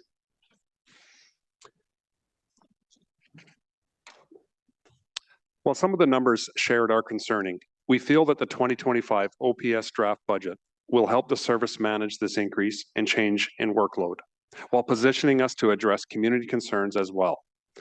This draft budget is aligned with the board direction of a 2.9% tax increase and aligns with the board's strategic plan and community feedback. The highlights include a continued rollout of the district policing model, which is a tailored model of policing that addresses the unique needs of urban, suburban, and rural areas. The staff stabilization strategy. This strategy continues to move us towards stabilization and growth in staffing areas to address critical gaps in key areas like frontline, traffic enforcement, the intimate partner violence unit, the sexual assault and child abuse unit, fraud, and other investigative functions. In 2025, the service will create 50 growth positions provided by municipal funding. Our collective bargaining agreements. The budget considers compensation and benefits impacts anticipated as a result of the contract settlements of collective bargaining agreements with the Ottawa Police Association and the Senior Officers Association.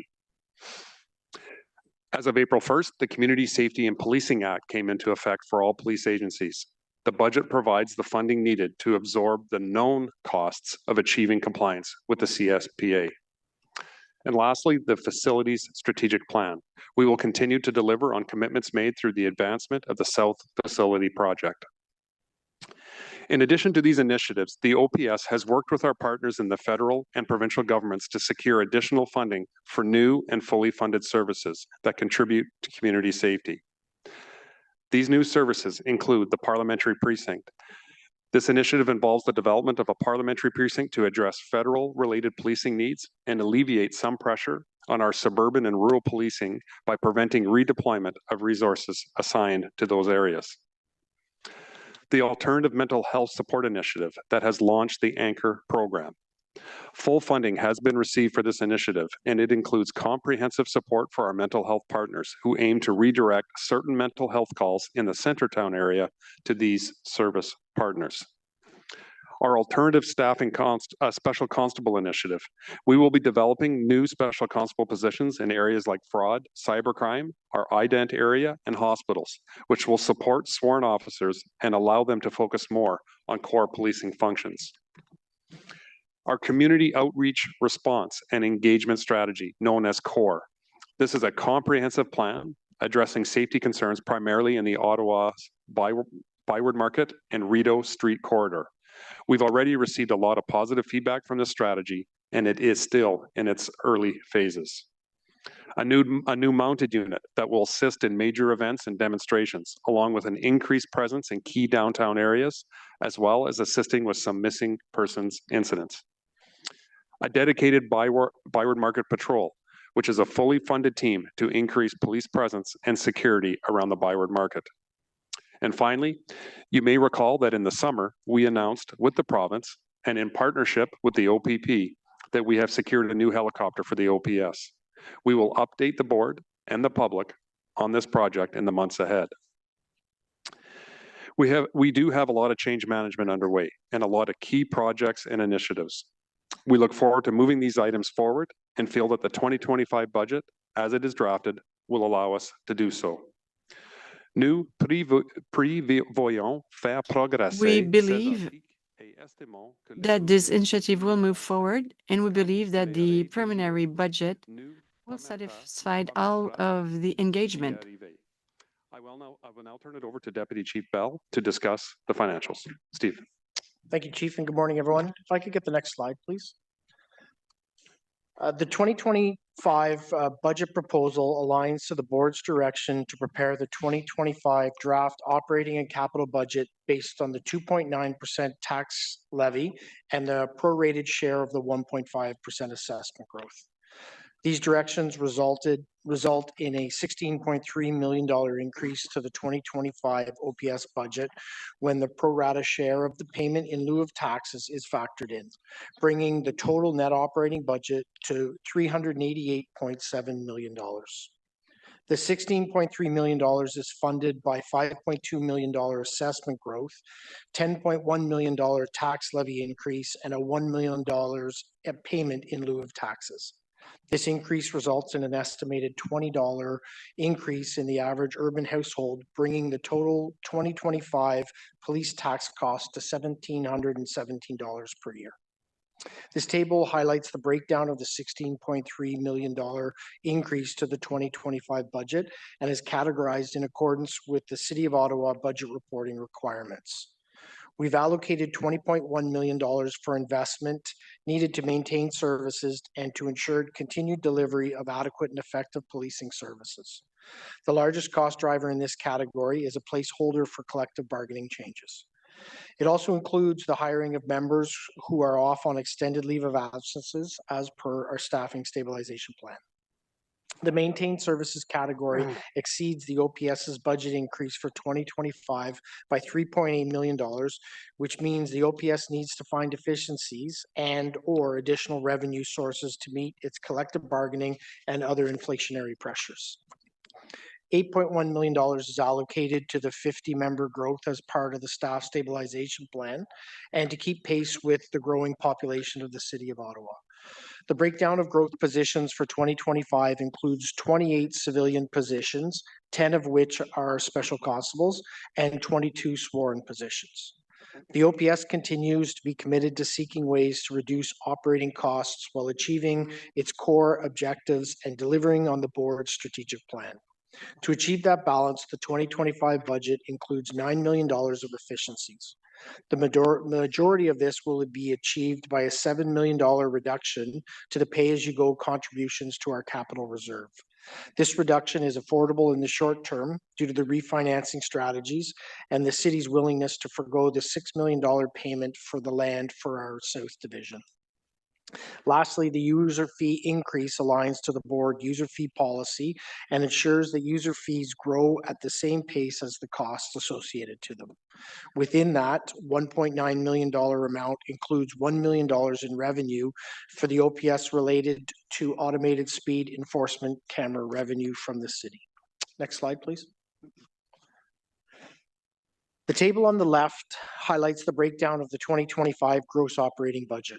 The 2.9% tax levy supports the operating and capital requirements of the OPS to ensure the delivery of adequate and effective policing. 84% is allocated to compensation, including the cost for negotiated salaries and benefits, as well as the cost for overtime and WSIB. 8% is allocated towards material, supplies, and services, which include fuel for our fleet, uniforms, and safety supplies for members, as well as required training and development and annual software maintenance. 5% of the total budget is allocated to capital formation, which includes the payment for our debt on the buildings that we occupy and supports the life cycle costs for fleet, IT, and specialized equipment. 3% is attributed to city-related costs, support costs such as facilities operating costs, fleet maintenance, and other related support services where the OPS and the city are integrated. The gross budget has increased $32 million, but our net budget has only increased by $16 million compared to 2024. This difference is due to our provincial and federal partners contributing additional revenues to the OPS that saw our revenues increase from $38 million to $53 million. The table on the right highlights the 2025 capital envelope that ensures assets such as fleet, facilities, and information technology are replaced as required. The $30.2 million budget is allocated between two categories. The first being renewal of assets, which requires $16.4 million, and the second around growth and strategy initiative categories, which requires $13.8 million.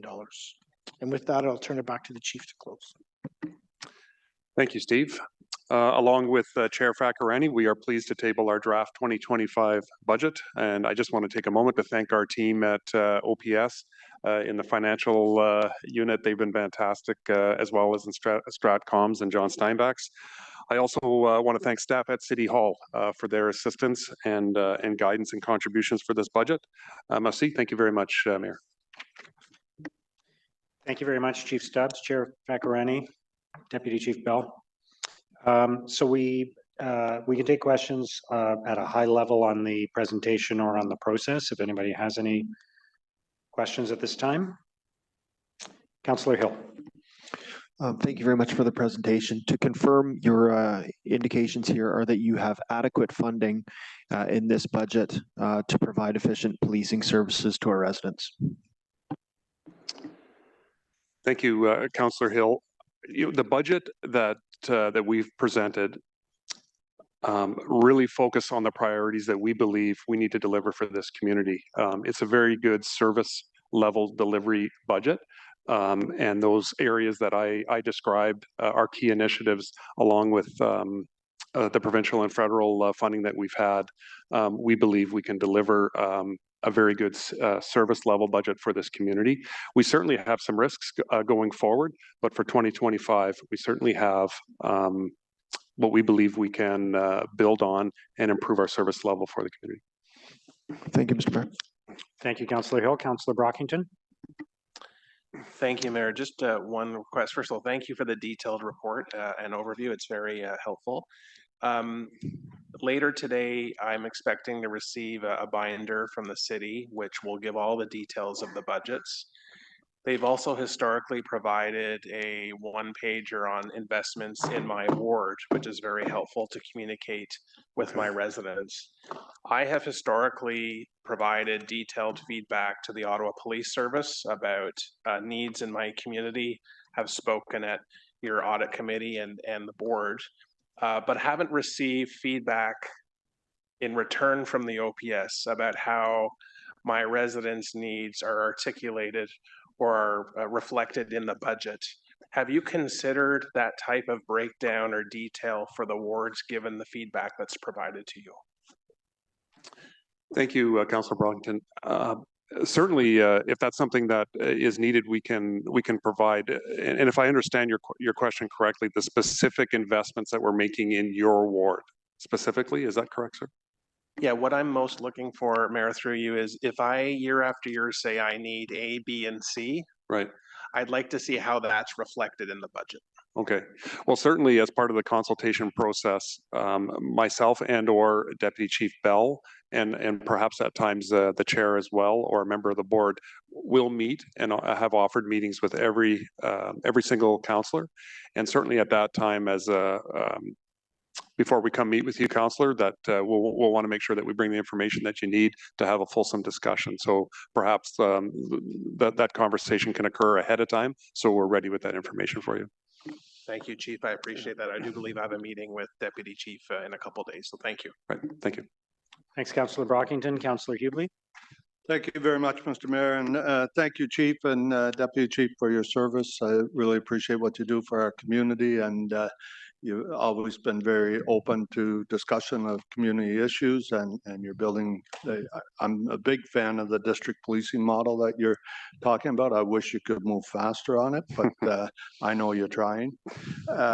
Question I have that I'm getting back from businesses is some significant concerns about paid duty and traffic help coming into the Christmas season and stuff. Point of order, Mayor.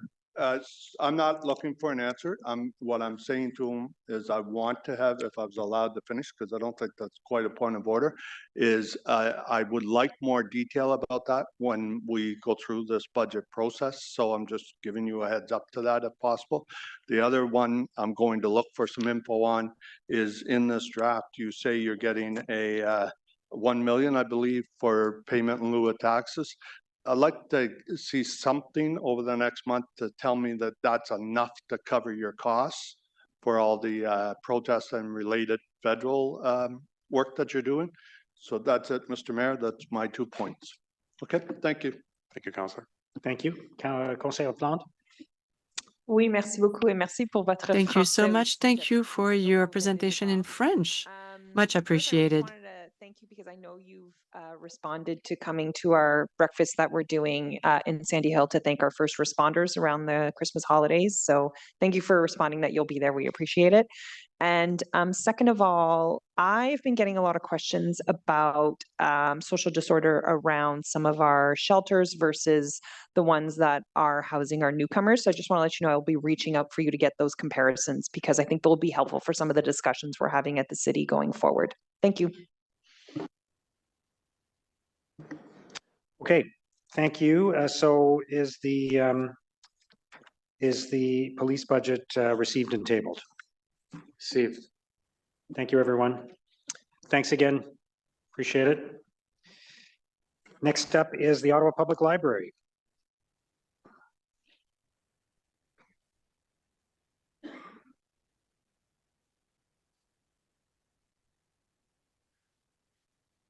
Just give my friends a moment. Councillor Luloff, are you going to start on this? Yes. Okay. Team's just getting in their seats here. Welcome. Good morning. Go ahead, Councillor Luloff. Thank you. Good morning, colleagues. La bibliothécaire en chef et directrice générale Sonia Babington et la directrice The générale head adjointe librarian and the deputy head librarian are with us today to present the 2025 budget of the Ottawa Public Library. Our proposed budget respects directions with the understanding that additional investment will be required next year to ensure the success of the launch of Atisoke, our new central library, in the summer of 2026. This document ensures balance across the system while beginning initial preparation for Atisoke and continuing to deliver the services our city has come to expect. It supports the ongoing work of our board on branding, facilities, and services, the promotion of literacy, and the defense of intellectual freedom. It recognizes our need to remain fiscally responsible as we have in years past, and places us in good position for the coming year and into the future. So before we begin with the presentation, I'd like to recognize senior staff in finance at the city for their hard work, understanding our requirements this year, and their commitment to ensuring next year's budget reflects the additional growth required to support our largest and most important partnership in infrastructure and placemaking. I'd also like to recognize OPL staff, including Matthew Pritz, Anna Basilia, and their teams for their careful and collaborative work on this document. Je laisse maintenant la parole à Sonia et Anna pour la I'll suite. give the floor to Sonia and Anna now for the rest of the presentation. Merci, merci, Monsieur le Président. Merci, Monsieur le Maire. Thank you, Mr. Chair, Mr. Mayor. Good morning, everyone. I'm very happy to be here today to present to you the 2025 Ottawa Public Library draft budget. Next slide.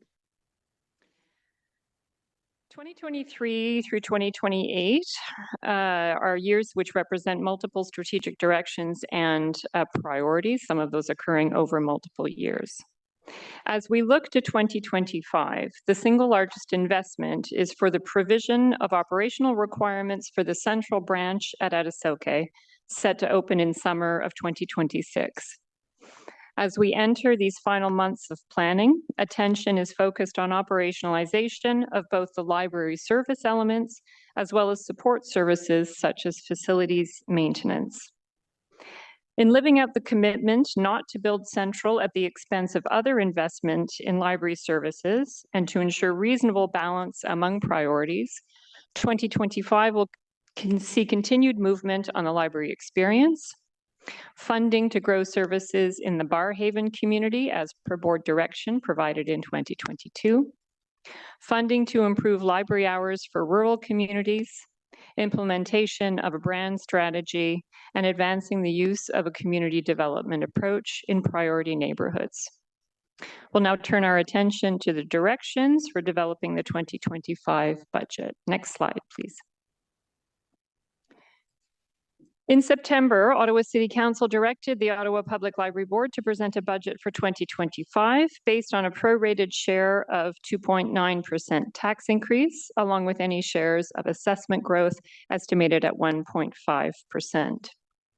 Combined, these represent an increase of $2.715 million, bringing the total taxpayer contribution to library services to $63.830 million. The budget for l'année 2025 vous présente une The budget for augmentation the 2025 will present an increase in the budget, the $2.55, and this is in light with was established, determined by City Council in September. For the average residential household, this represents an increase of approximately $2.55 for the year, bringing the annual allocation to a little more than $90. Understanding the overall allocations and OPL's adherence to directions, as well as controlling for the reserve withdrawal, which we will speak to in a moment, OPL's portion of the overall city budget will remain relatively steady, just under 1.4%.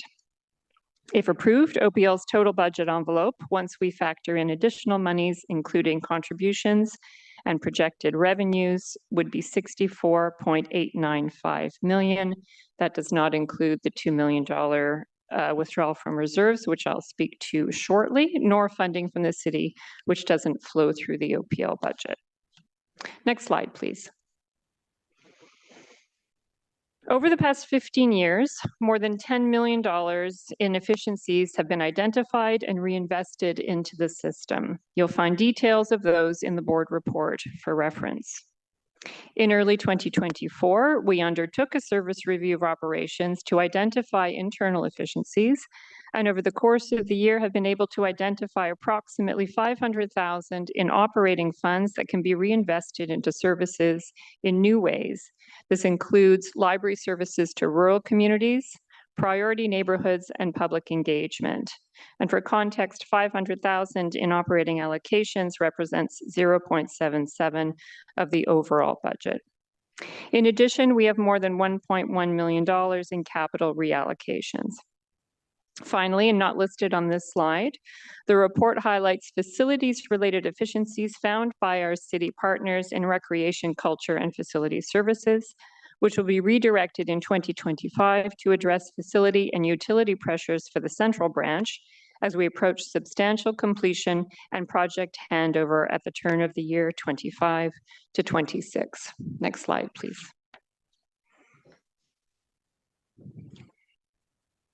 This should be the operating pressures.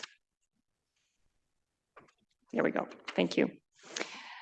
As with each annual budget, we start by confirming our mandatory pressures. So these include compensation adjustments represented by the cost of living allowances and economic increases for OPL employees. Facility operations adjustments represent the cost of living allowance for facilities maintenance staff by the city, as well as increases to utilities and other building operating costs. The single largest pressure is funding for staff requirements at the central branch at Adasoke. In October, we released a comprehensive report on the central branch service model and associated requirements. In that report, we identified a $3.5 million staffing requirement to deliver on the confirmed services at the central branch. In 2025, we are requesting 54 FTE, representing approximately $1.9 million, and will provide more details on this requirement in the next slide. Finally, as you review the budget documents, you will see that financial adjustments for 2025 amount to a decrease of $460,000. Prochaine diapo, s'il vous plaît. Next slide. En termes des besoins pour la dotation, As for staffing requirements, 2025 budget includes funding for 54 new full-time equivalent positions. 11 of these are required for the full calendar year, representing $1.1 million, salary and benefits included. 43 are calendarized to Q4 and represent $795,000 of the requirement. The actual number of positions and headcount will be determined once the budget is approved. These will include a combination of both full-time and part-time positions at different groups and levels. The remaining funds to be allocated in the 2026 budget cost of living allowance will be $1.7 million for those additions. Salary is accurate, however, benefits are estimated and subject to adjustment as specific positions are created and staffed. Next slide, please.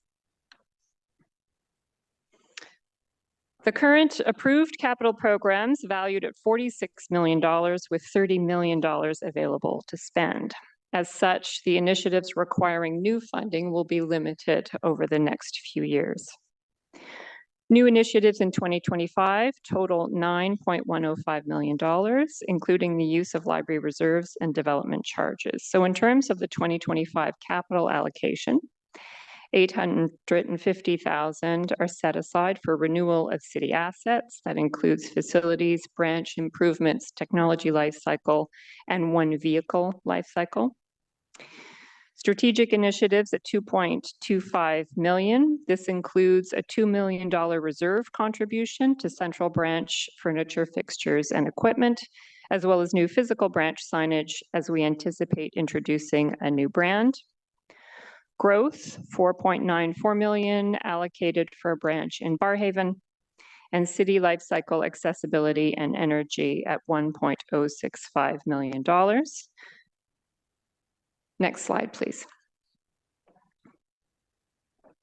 In terms of the central branch, and further to the board report in October regarding central, it included details of a funding shortfall for furniture, fixtures, and equipment.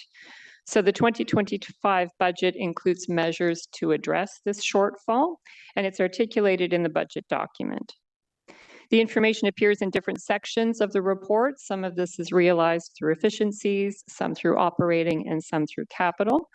But it's perhaps prudent to provide a consolidated view of the strategy that staff recommend to close this financial gap.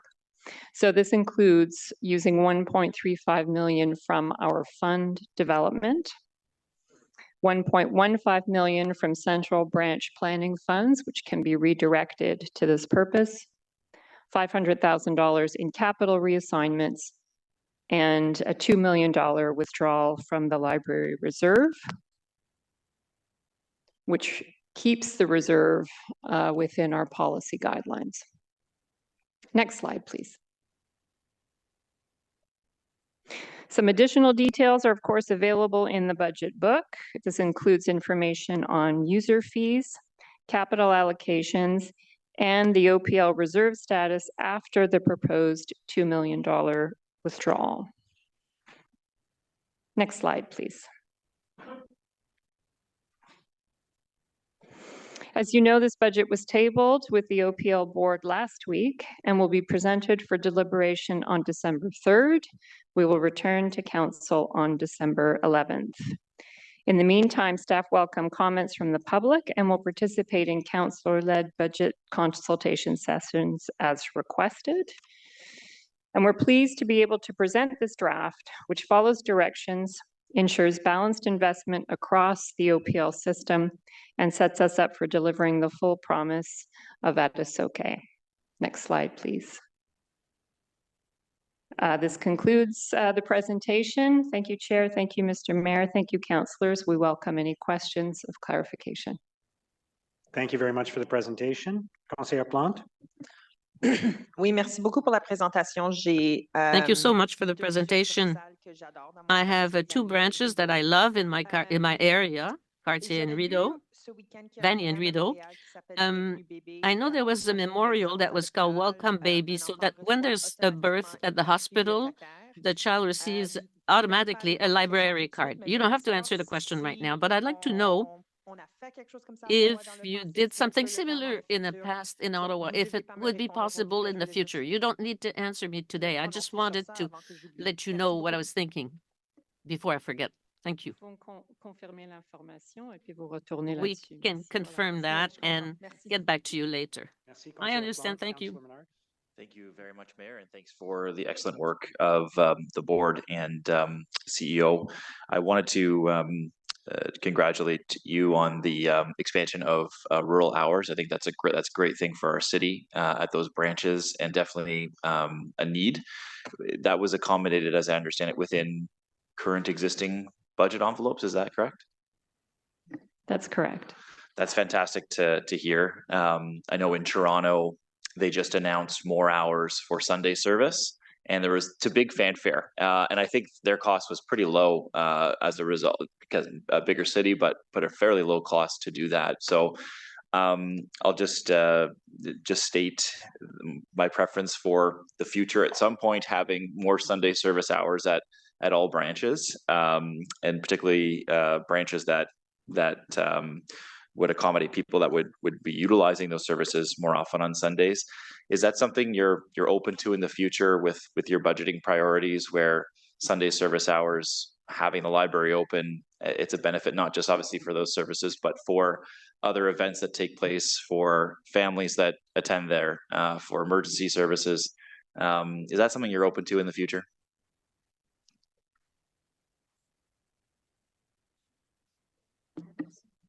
Thank you. Thank you for the question and for the support in library services that it reflects.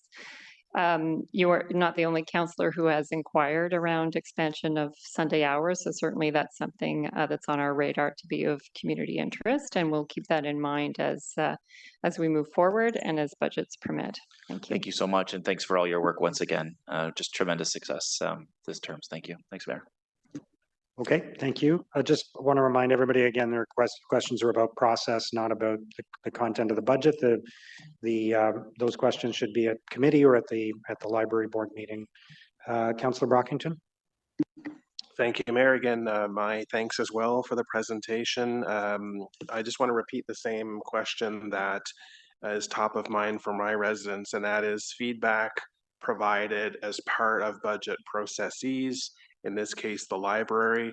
They're looking to see how feedback is reflected in the budget, and where priorities are not reflected in the budget, they're looking for feedback as to why that's not been incorporated. So again, Mayor, I'm meeting with the CEO and I believe her deputy, and certainly we'll be making a delegation, but there's some key library priorities in particular that we're looking for that feedback. So thank you, Mayor.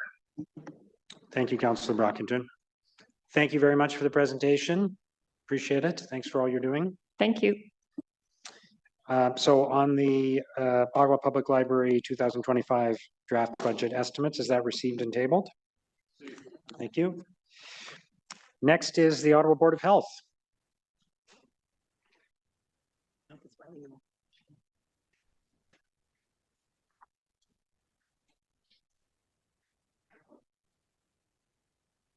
Welcome to the team, Dr. Etches. Great to see you. Councillor Kitts, are you going to get us going? Yes, yeah. Okay. Thank you, Mr. Mayor. Bonjour, Monsieur le Maire, chers collègues du Good Conseil morning, de Mr. l'équipe Mayor, de gestion. This colleagues morning, on I'm council. joined by Dr. Etches, our Medical Officer of Health, and by Mohamed Kibria, OPH's Manager of Business and Development Support Services, as we table the 2025 draft operating budget for the Ottawa Board of Health. Santé publique Ottawa a collaboré avec le service des finances We de la ville pour cooperated with the city finance department to finalize this budget 2025 that we are presenting today. This slide provides key highlights from the 2025 operating budget. The goal of the proposed budget is to maintain key priorities and services shaped by three strategic pillars: Ontario Public Health Standards, OPH strategy, and term of council priorities. This means we will continue to support programs aligned with these strategies that are proven to have a maximum impact on population health. Cette diapositive présente quelques exemples de programmes hautement prioritaires et à fort impact. Next slide, please. For 2025, our net expenditure is projected at $82.7 million, a $1.6 million reduction from 2024. This decrease reflects the end of one-time provincial funding provided last year. The reduction is greater than the cost of living increases factored into the 2025 compensation budget. We expect some access to one-time funds for respiratory illness, immunization, and outbreak management will continue, but we are not including funding sources in the budget until formally confirmed. Comme vous le voyez sur cette diapositive, les dépenses As you can see on this slide, the expenses are in 5 categories. For programs, expenses are estimated to be $70.8 million. These programs are funded jointly by the Ministry of Health and the City of Ottawa. Second, the expense of delivering the Healthy Babies and Healthy Children program is $5.5 million. This program is fully funded by Ministry of Children, Community and Social Services. Third, the Ontario Senior Dental Care Program. This $3.3 million program is fully funded by the Ministry of Health.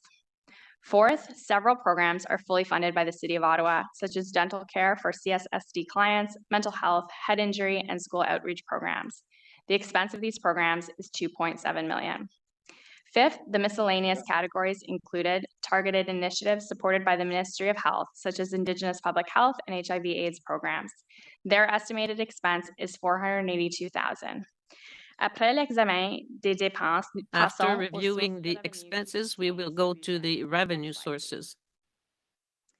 The total revenue estimates for 2025 is projected to be $51.9 million. Une analyse des revenus en fonction de leur source est fournie ici. The primary revenue source is the Ministry of Health, from which we expect to receive $44.5 million. This represents a $395,000 revenue increase, reflecting a 1% increase in the Ministry of Health's 2025 base funding for cost-shared mandatory programs. Additionally, we anticipate $5.5 million from the Ministry of Children, Community and Social Services, up by $226,000 for the Healthy Babies, Healthy Children program. Cost recoveries such as physician consultation fees, dental procedure fees, and reimbursement for vaccine administration services are projected to generate approximately $1.2 million. The City of Ottawa is providing OPH a one-time stabilization fund of $450,000 to address exceptional budget pressures, mainly driven by cost of living and salary adjustment pressures. The board is also drawing $275,000 from IT reserve to support technology costs. Voyons maintenant comment nous équilibrons le budget 2025. Next slide, please. We will have a balanced budget in 2025. The net requirement to be fully funded by the City of Ottawa to balance the budget is $30.8 million. The 2025 net requirement is $1.25 million higher than in 2024, reflecting a 4.2% increase in city funding. The percentage increase is aligned with City Council's directive for a 2.9% increase in the municipal tax levy for public health funding, along with 1.5% increase in assessment growth taxation revenues generated from new properties. To manage non-compensation costs, OPH conducted a detailed line-by-line review of 2024 spending. This process identified savings in areas like telecommunication and professional services, allowing us to redirect funds from lower to higher cost areas.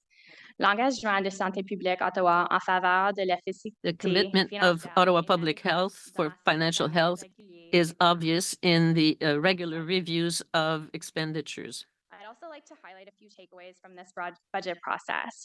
First, the board has achieved a balanced $82.7 million budget by optimizing allocations and focusing on essential programs. Second, despite facing budget pressures and the lack of additional one-time funding, OPH has successfully safeguarded the continuation of key programs. For example, OPH embedded the cost for neighborhood health and wellness hubs into its core base-funded programs due to the significant impact that these hubs have on community health and well-being. Third, please remember that OPH continues to face growth demands, such as from population growth and a higher burden of infectious disease. We're strategically positioning OPH for future growth to meet the increasing demand for public health services. The board is supporting the OPH team in active work with the province, awaiting the outcomes of a provincial funding formula review, and investing time to secure additional funding from diverse sources. Finally, 2025 marks a transitional period for OPH. The Ministry of Health's revised Ontario Public Health Standards and funding formula review are expected in the coming months, with implementation likely in 2026. As the chair of the board, I can commit to you that I will continue to use every opportunity to advocate for the needed resources to address the evolving challenges within our communities. Ottawa, like many cities across the country, is facing interconnected housing, drug toxicity, and mental health crises that has led to more people living without access to stable housing and without access to stable health care. The solution is not simple, but involves an integrated approach to community care and a spirit of cross-pollination between sectors. OPH continues to work with partners to identify and discuss the health and housing needs of Ottawa residents facing unstable housing and requiring access to health care. Currently, there is inconsistency from the province in funding allocations across different public health agencies. It is important that the province apply the funding formula equitably, and I will continue to advocate for adequate per capita funding for Ottawa through this funding formula review. In summary, the board is presenting a balanced operating budget of $82.7 million, supporting 511.11 full-time equivalent positions. Notably, over the last 14 years, OPH's FTE count has only increased by 6.2, reflecting our efforts to work efficiently within constrained resources.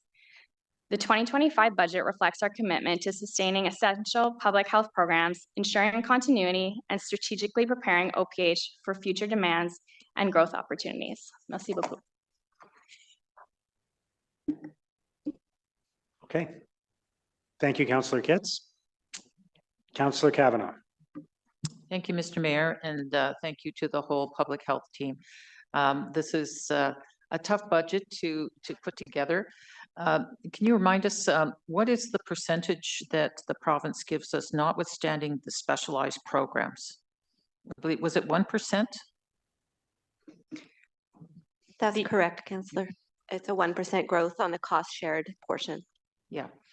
Okay. And the city's 2.9. 2.9 plus the growth. Thank you. I really appreciate hearing about the hubs. I think they're really valuable, and we've certainly found that for older adults that that these are very important considering the shortage of doctors in the area. So I look forward to hearing more about that. Thank you. Thank you, Councillor Kavanagh.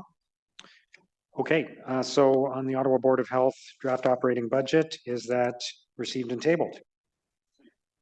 Okay. Thank you, everyone. Next is the Committee of Adjustment, which doesn't necessarily require a presentation if everybody's willing to just move forward by receiving and tabling it. Okay, received. Okay. All right, so now we will go back to the main budget presentation. and any questions that councillors have about the presentation. And again, I'll remind everybody that only high-level questions on the presentation or related to process and procedure will be in order today. So any questions about the main budget presentation? Okay, is the budget received and tabled then? Okay. Yeah. Okay. Well, I I'm so sorry. I've done this twice now, this meeting. Somebody was talking to you, I think. Yeah, I apologize. I just have one very quick question, if that's okay, Mayor. Okay. Thank you for your accommodation twice today. To staff, thanks for the budget. There was reports in the media recently about potentially changing the budget process to be more accommodating for our residents and their input. We tend to do that process-wise fairly late in the process after some of this has been drafted, and there might be minor adjustments, but not usually a lot. So I guess those are kind of more information sessions. I think we've talked in the past through governance discussions about moving up process-wise some of that consultation so that feedback can be incorporated into the budget. I know we get these through councillors through the year, but having the actual consultation earlier, say in the spring, March and April timeline, it was something on the radar, I know, of some councillors. Is that something you're open to and potentially planning for next year's budget? And if not, can we formalize some type of direction that we do make some changes to our consultation process so that there is an earlier feedback loop and then people can see those results in the budget in time for your own process? I know we've already started on the next budget, but I think this is something that would help. Mr. Mayor, absolutely. I think this has come up twice, and I think I've done 6 ward consultations to date. I have a few coming up next week. And this is something that a couple of residents has brought up. For me, I think me and the team, we're open to that discussion. I think what you've seen to date in this term of council is significant shifts in how we've been budgeting at City Hall in the past number of years with a number of new products. I'm certainly open to exploring what that would look like for sure. I'm open to that idea. Yep. Okay, that's great to hear, Mayor. I just don't know if we can provide direction of some sort that way, but certainly happy to take it offline. But I think we need to look at something of a March, April discussion or input at that time, even with councillors holding some sessions then, so that the input is more realized in the budget. So appreciate that response from staff. Thank you. Okay, thank you. So then again, on the motion to receive and table the budget, refer the relevant portions of the budget to each standing committee of council, etc. Is that carried? Okay, thank you, everyone. So we're going to item 17.1, which was Councillor Menard was the one that. Yes, sorry. Thanks, Mayor, for this again, and coming back to it, and for staff's work on it as well. It's with regard to the battery energy storage systems, and there wasn't dialogue on it at committee, and that's why it's kind of come late. And it's an important item that Hydro Ottawa has written to us about, and I think staff have done a good job of having discussions with the public about thus far. I'll read the motion in, and then I can motivate. And I've also talked to a few rural colleagues as well, because I know that there's some implications there, and want to make sure that I'm in simpatico with their own work on this, which has been good. So, whereas the 2024 Provincial Planning Statement Policy 2.9 states that planning authorities shall plan to reduce greenhouse gas emissions and prepare for the impacts of a changing climate through approaches that incorporate climate change considerations in planning for the development of infrastructure, including stormwater management systems and public service facilities. C, support energy conservation and efficiency. D, promote green infrastructure. And E, take into consideration any additional approaches that help reduce greenhouse gas emissions and build community resilience to the impacts of a changing climate. And whereas the 2024 Provincial Planning Statement, Policy 3.8, states the planning authorities should provide opportunities for the development of energy supply, including electricity generation facilities and transmission and distribution systems, energy storage systems, district energy, renewable energy systems, and alternative energy systems to accommodate current and projected needs. And whereas battery energy storage systems enable the use of renewable energy and can be used to improve community resiliency in the face of energy disruptions due to extreme weather, such as the City of Ottawa saw following the 2022 Derecho windstorm. And whereas regulatory certainty can help to enable the development of renewable energy projects in Ottawa, including the attraction of talent and investment, therefore be it resolved that staff review additional exemptions from site plan control approval, for example, for small BESS facilities, once accessory use battery energy storage system facilities are further defined through the review of the official plan and zoning bylaw amendments for BESS facilities, which I understand is coming to planning committee. So just briefly to kind of define why this is necessary. There's small BESS facilities already existing in Ottawa in many different places. It wouldn't make sense for people to jump through hoops through a site plan approval where they're putting in a small accessory unit already in the building that could help power their homes in the case of power going out. I know that it's not just the rural area where people want to develop these as well.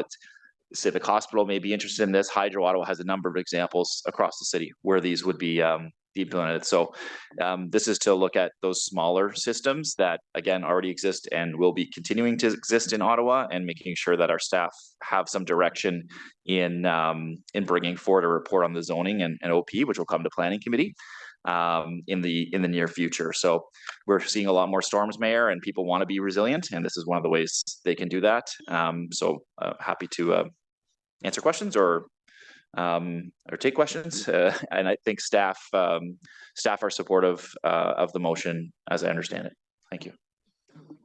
Okay, can staff just confirm that? Just because I know someone will ask. Yes, we do support it. Thank you. Okay, thank you. Councillor Brown. Thank you very much, Mr. Mayor, and thanks to Councillor Menard for bringing this forward and then having a quick sidebar chat with us. With regards to the reporting relationship, my colleagues on the Rural Affairs Committee just want to ensure that when staff are providing these definitions, that you report up for any rural implications through the Rural Affairs Committee. Yes.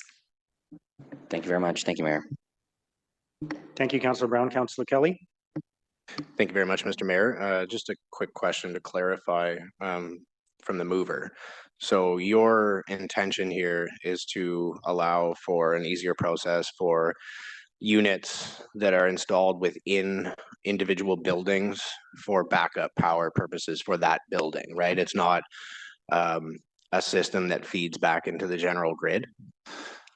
That's correct. Yeah, the accessory use BSS is considered behind the meter storage. So it's not the principal use of the parcel, which I think you're talking about more at ARAC. It works in tandem with an existing building or facility and supplements that dependence on it. Most of these are inside a building or small ones outside a building. And so, yeah, as I understand it, this would be giving staff direction to go look at what do you define as a small BSS versus the larger ones you guys have been talking about. Thank you. Perhaps just a follow-up question for staff then. So is there the current existence of these systems in individual homes in the City of Ottawa? And if so, does that require site plan approval currently? I believe they do exist. Personally speaking, I have solar panels on my home, and this was offered to us to install these packs a long time ago as well. And I don't think we are requiring site plan control for these. And does that require a permit of any kind to install those in your home? We didn't do it yet, but surely it would have to go through the process. Okay. Would you know? Okay. Sorry, I have Royce Fu here.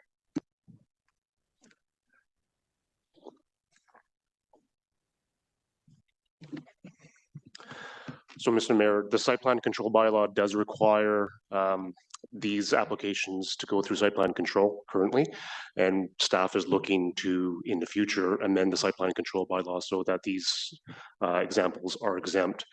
In terms of the permits, that would be really more for like the building code and electrical code for the addition of these into, let's say, a home or a commercial business.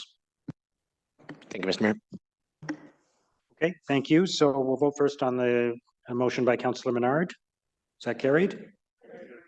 And then on the item as amended, is that carried? Thank you, everyone. 17.2, delegated authority for minor rezoning. Councillor Leeper, I believe you asked for that to be held. Yeah, thank you very much. I just have some direction I'm hoping staff will undertake. There's been some significant discussion in the community about the potential for increases in height of for buildings that go from say 4 stories to 5 in the neighborhood overlay areas. I'm very supportive of what staff are doing, but I recognize that the concern is out there, and I'm just wondering if staff would undertake as direction to monitor the use of minor rezoning applications with specific regard for those in R4, future N4 neighborhoods within the evolving neighborhood overlay, and report back to committee on their usage after 6 months of the new zoning bylaw being in effect. Yes, Mr. Mayor. Sorry, did I hear yes? Yes. Thank you. Thank you for that. And that's all I had, Mayor. Thanks. Okay. All right. Is the item carried then? Item 17.3 is the motion from Councillor Brown amending the scope of the McBean Street resurfacing project. Councillor Brown, did you want to speak to that? I didn't ask to hold it, Mr. Mayor, but certainly I can speak to it if there are any questions. Okay. Councillor Kavanagh? Yeah, thank you very much. I just wanted to ask some questions to staff on this. And in terms of the transportation master plan, the designation of McBean Street as a spine cycling route to enhance connectivity through Richmond, how would staff assess the impact of the village's transportation network if McBean is removed? Through you, Mr. Mayor, without the connection, then residents, cyclists would continue to ride on the road as they are doing today. Okay, but so it would be a safety concern. Have we heard from the public school in terms of the cycle lanes? We did not consult with the school specifically, but during the TMP, there was some support for having a connection in Richmond Road in this corridor. I'm concerned about the removal of this from the transportation master plan and how it affects the long-term goals. How is this going to affect our overall concerns for links in those communities? Councillor, with this motion, it just speaks to the will of the community that this not be put in place because of the loss of parking, and we can understand that as well. By removing it from the TMP, it comes off the list of cycling projects, and it no longer will be prioritized with other projects. Should sometime in the future, if council chooses to put this back in, it does not need to go back in through the TMP because we have complete street policies that we can point to as a rationale for putting it in with the support of the community, and that would require also making sure about parking because there or a widening of the right of way to include both parking and cycling. Thank you. My understanding is the 2013 Transportation Master Plan identified it as a spine cycling network. And this designation aimed to improve connectivity for cyclists to important village designations, including schools and community facilities. Therefore, I cannot support this motion. Thank you. Okay, thank you. Councillor Lowe. Thanks very much, Mayor. Can I get some clarity on which section of McBean Street would get these cycling lanes? Or is supposed to get these cycling lanes from either the mover or staff?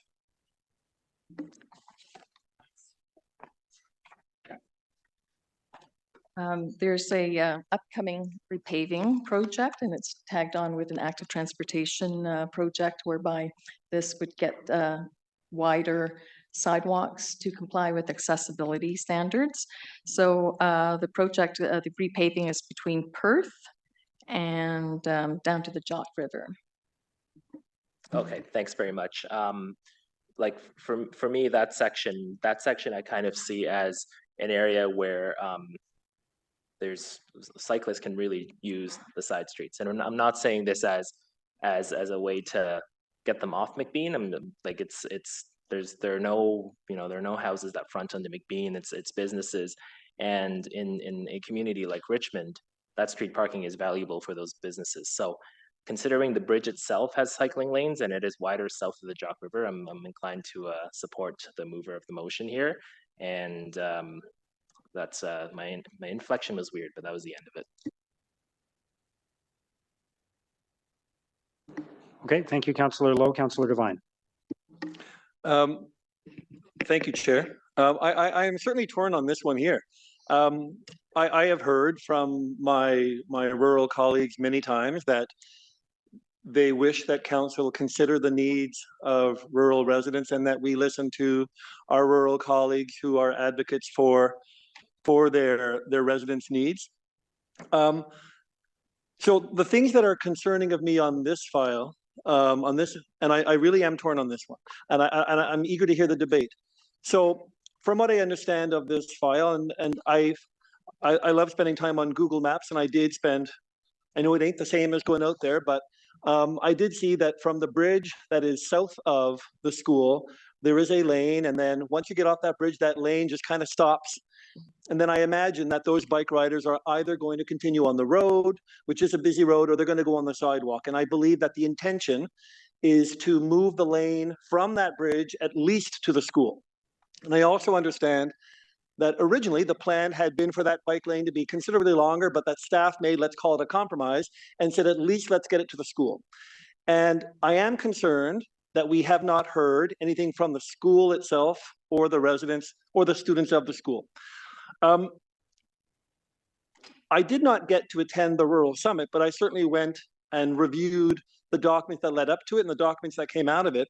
And one document that I just want to refer to now is in the What We Heard report. So I'm glad that our rural colleagues spent a great deal of time listening to their rural residents about what their rural residents want.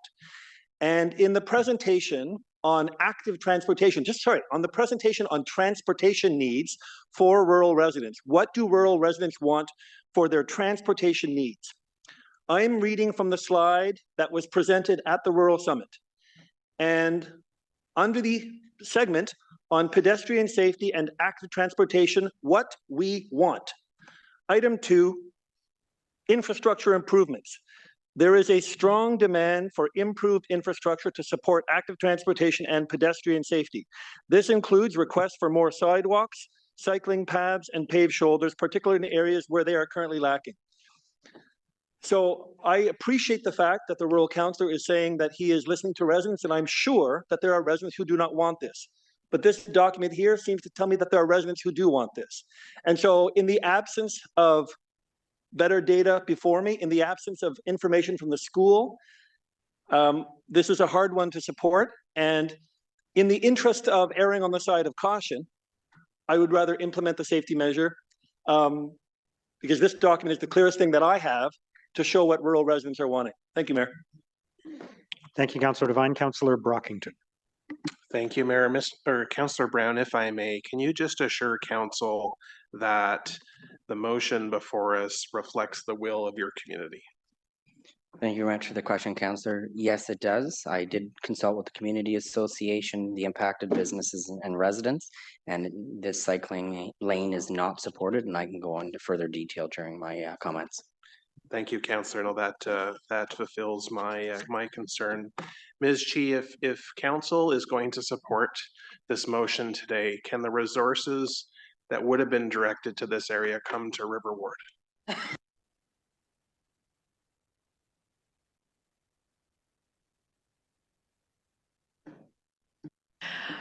Thank you, Councillor. I think the funds, and it's just for line painting, because that's what this would be, would go to the next project on the active transportation list.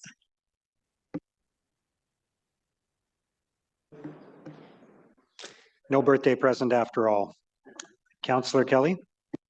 Thank you very much, Mr. Mayor. Just a quick comment. One of my colleagues referenced the presentation from the Rural Summit about transportation, transit, and infrastructure, which I made. And We had a very robust conversation throughout the workshops and Rural Summit, as well as the survey. And I would just caution using one particular line from a presentation and then, using that in this debate, because the overarching theme of that discussion and the Rural Summit generally was that rural residents are looking for more of a say in how policies are implemented in their ward. And what we are seeing in this case is a citywide policy being implemented. And it sounds like it doesn't work for the community that Councillor Brown represents. And I think he's best positioned to inform us on what his community thinks about this particular policy and how it's been implemented. So that would be my comments on that issue and as they pertain to what we heard at the Rural Summit. Thank you, Mr. Mayor. Thank you, Councillor Kelly. Councillor Tierney. Great. Thank you, Mr. Mayor, and thank you, Councillor Lowe and Brown, forgive me, for having me out. I had a look in person to see what you're talking about. And I think a lot of the questions have been answered here. So if the money's not allocated for this, it goes right back into the additional projects, correct? Yes. Good. And last time I checked, we're not an at-large system. We're there not only to represent the city, but we're there to represent our wards. And I feel councillors like Councillor Brockington mentions, we know our community is probably best. It'd be great to just support a straight up ideology and try to progress that. But at the same time, we are there to listen to our constituents as well. I want the money in my area. You know which ones I'm thinking about. But I think councillors can live and die by the sword. And in 2026, people will have that opportunity to see if their decisions are correct. As a matter of fact, I wouldn't be shocked if he picked up more votes for making this decision than going the opposite way. So again, I always think councillors know their wards best. Certain determinations have to be made, and I'll certainly be supporting Councillor Brown on his motion today. Thank you. Thank you, Councillor Tierney. Councillor Johnson. Thank you, Mr. Mayor. So I came out to ERAC and I asked sort of some of the similar questions, and I just I absolutely don't mind when councillors want to bring a motion forward for their priorities in their ward, but I also am curious about how the evolution of a one-size-fits-all policy will be made visible. So at the Rural Summit, we had the idea of a departmental rural lens being put forward on particular policies. So would that lens have changed, or in the future will it modify sort of staff's approach to how the Complete Streets policy has overlaid with the resurfacing project given a rural context, or how will that sort of play out once we start applying that? Thank you, Councillor. What's happening here is that there's an opportunity to modify what is there should the community want it. And that's all what this is about. It's in the planning phase, and if it's not desired, then that's fine. Then the design for the work on the road, which is repaving, would proceed without it. Did I answer your question? Or?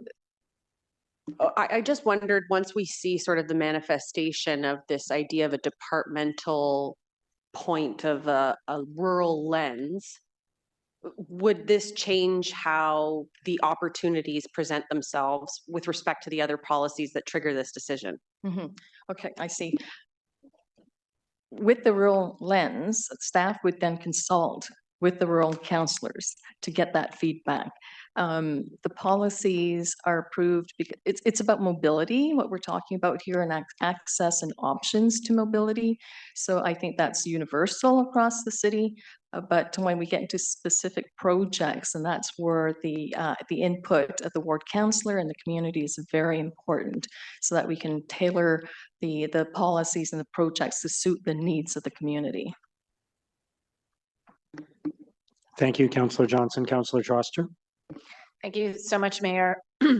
I have no doubt that Councillor Brown understands the needs of his community, but I'll tell you, I'm in a similar pickle. We're redoing a street in Centertown due to sewers, And the plan on all of the streets is to have a contraflow bike lane, and I have residents who say they don't want it. But at the end of the day, it's the city that owns the streets, and the transportation master plan is something we consulted on extensively and voted on as the city. And so I do think it's a problem of sort of piecemeal, block by block. Residents can say we don't want this or we don't want that. That's not how we get to better mobility options in general. So this is something I'm struggling with, but I think it would be really contradictory for me to vote yes to this while also explaining to my residents why that contraflow bike lane is necessarily on their street. Even though we're in an urban context where we have a much higher percentage of cyclists, I think it's really natural to feel a sense of ownership over your street. Like, I think that's great. But I also hear a lot of defeatist thinking at Transportation Committee and at Planning Committee where people say, well, it's never going to change. People are never going to use their bikes this way. Well, the only way they will is if we build the infrastructure, right? So I'm going to have to vote against this motion, even though I completely understand why the councillor put it forward. I don't think the transportation master plan is about one size fits all at all. I think it's about more options for more people. So I support maintaining the lane. Thank you. Thank you, Councillor Troster. Councillor Menard. Thanks very much, Mayor. Just to staff, was the plan to put in a painted bike lane and parking as well on the other side of the street, or I guess like kind of like Main Street where it's not painted, but there's parking on both sides depending on the cross section. Was that the plan? That was an option that could have been pursued with parking on one side to allow space for the cycling facilities. Yes. Okay. I just I have these discussions with the department all the time because we've had a lot of road renewals in the ward, and we hammer it out on what we want. I sometimes don't agree with staff, and I push back and they push back on me, and it's a good exchange of ideas. It's respectful and it's a good exchange of ideas. And we end up with better projects as a result of resident feedback and that back and forth. So I see this as healthy. It's a good thing to push back sometimes and to have that come back from staff. I guess a painted bike lane, though, that's where I have concerns. It doesn't really do much for it. They're not very safe at all. And that's where I have concerns is, were we putting this in for high school students to get to school? That's a big high school out there. It's one of the major pieces of infrastructure out there. Was it for predominantly more kind of student riders, or was that not really consulted on to this time? Councillor, it would be a cycling facility for everyone. It is a repaving project, so there isn't a lot of money there to build a cycle track.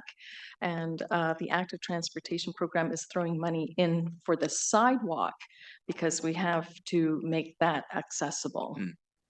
Okay. To meet standards. Yeah, that's helpful. You know, I want to see more biking in the city because it saves everybody money. And it's healthier for our city. It reduces congestion. It's a good thing in light of what the province is doing right now. I don't feel like we should be removing bike lanes where possible. But all that being said, I know that the councillor has talked to his residents, and I assume the businesses along that stretch as well.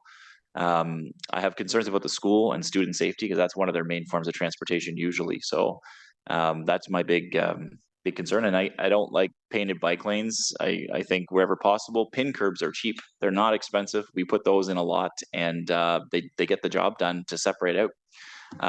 So I have the problem with the painted bike lane in this case, and I'll reserve my judgment until I hear everybody speak and just appreciate the dialogue. But I take water in my wine all the time on these projects because staff want a certain thing, and I know staff do too when residents or we want a certain thing too. So I would hope that this would be solved outside of this forum, but that's not always possible. So thanks. Thank you, Councillor Menard. Councillor Kitts. Thank you, Mr. Mayor. The TMP has some ambitious modal shift targets, which I do support despite representing a very car-centric ward. I do support a global modal shift, but I do want to note that in rural areas, by our own numbers, modal share for cycling in the rural Transact is less than 1%. And I do understand that in order to improve that, you need the infrastructure. But this project rose to the top of the list because of our complete streets policy. That's why it's in front of us. But I think in this case, with the local councillor raising concerns on behalf of his community, the impact on supporting him in this case is not going to have the same impact on our city's modal shift than it would excluding cycling lanes in Somerset Ward, for example. And I think to achieve that modal shift, we need to be strategic and use these precious dollars where it's going to have the biggest bang for our buck. I realize this is not a huge investment in this project. We're talking about line painting, but even going forward, I think we need to invest in the areas where we're going to create that modal shift that we're looking for as a city. So as we go into the discussions next year around the TMP, I think that's going to be very important. Thank you. Thank you, Councillor Kitts. Councillor Leeper. Thank you very much. Ms. Chi, I just wanted to clarify something. I think in the staff addendum, the comments, the comment from staff was that if the cycling lane is not on the road, then cyclists will cycle on the sidewalk. Whereas you just made mention in your comments now that those cyclists would be in the road. Can I just get some quick clarity on that? Yes, there was some observation of cyclists on the sidewalks and cyclists on the road as well. The sidewalk riding is problematic for me. Obviously, there are a lot of cyclists in Kitchissippi Ward because the cycling infrastructure, while I think it's some of the best in the city and getting better all the time, is inadequate to the number of cyclists that we have. So people are on the sidewalk, and it's a battle out there every day between those who are dead set against cyclists on the sidewalk versus the riders who are just trying to stay safe. And it's an unsolvable problem for me. What are our tools? What are the tools that the city has to address sidewalk riding and significantly diminish that?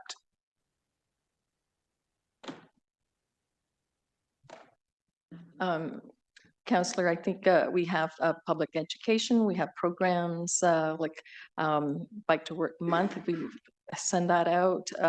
There's lots and lots of materials that we can share, and we take the opportunities like the Bike to Work Month as one of the big ones for the year. It happens in May, where we share that information and encourage it. It's also online. We have a lot of stuff.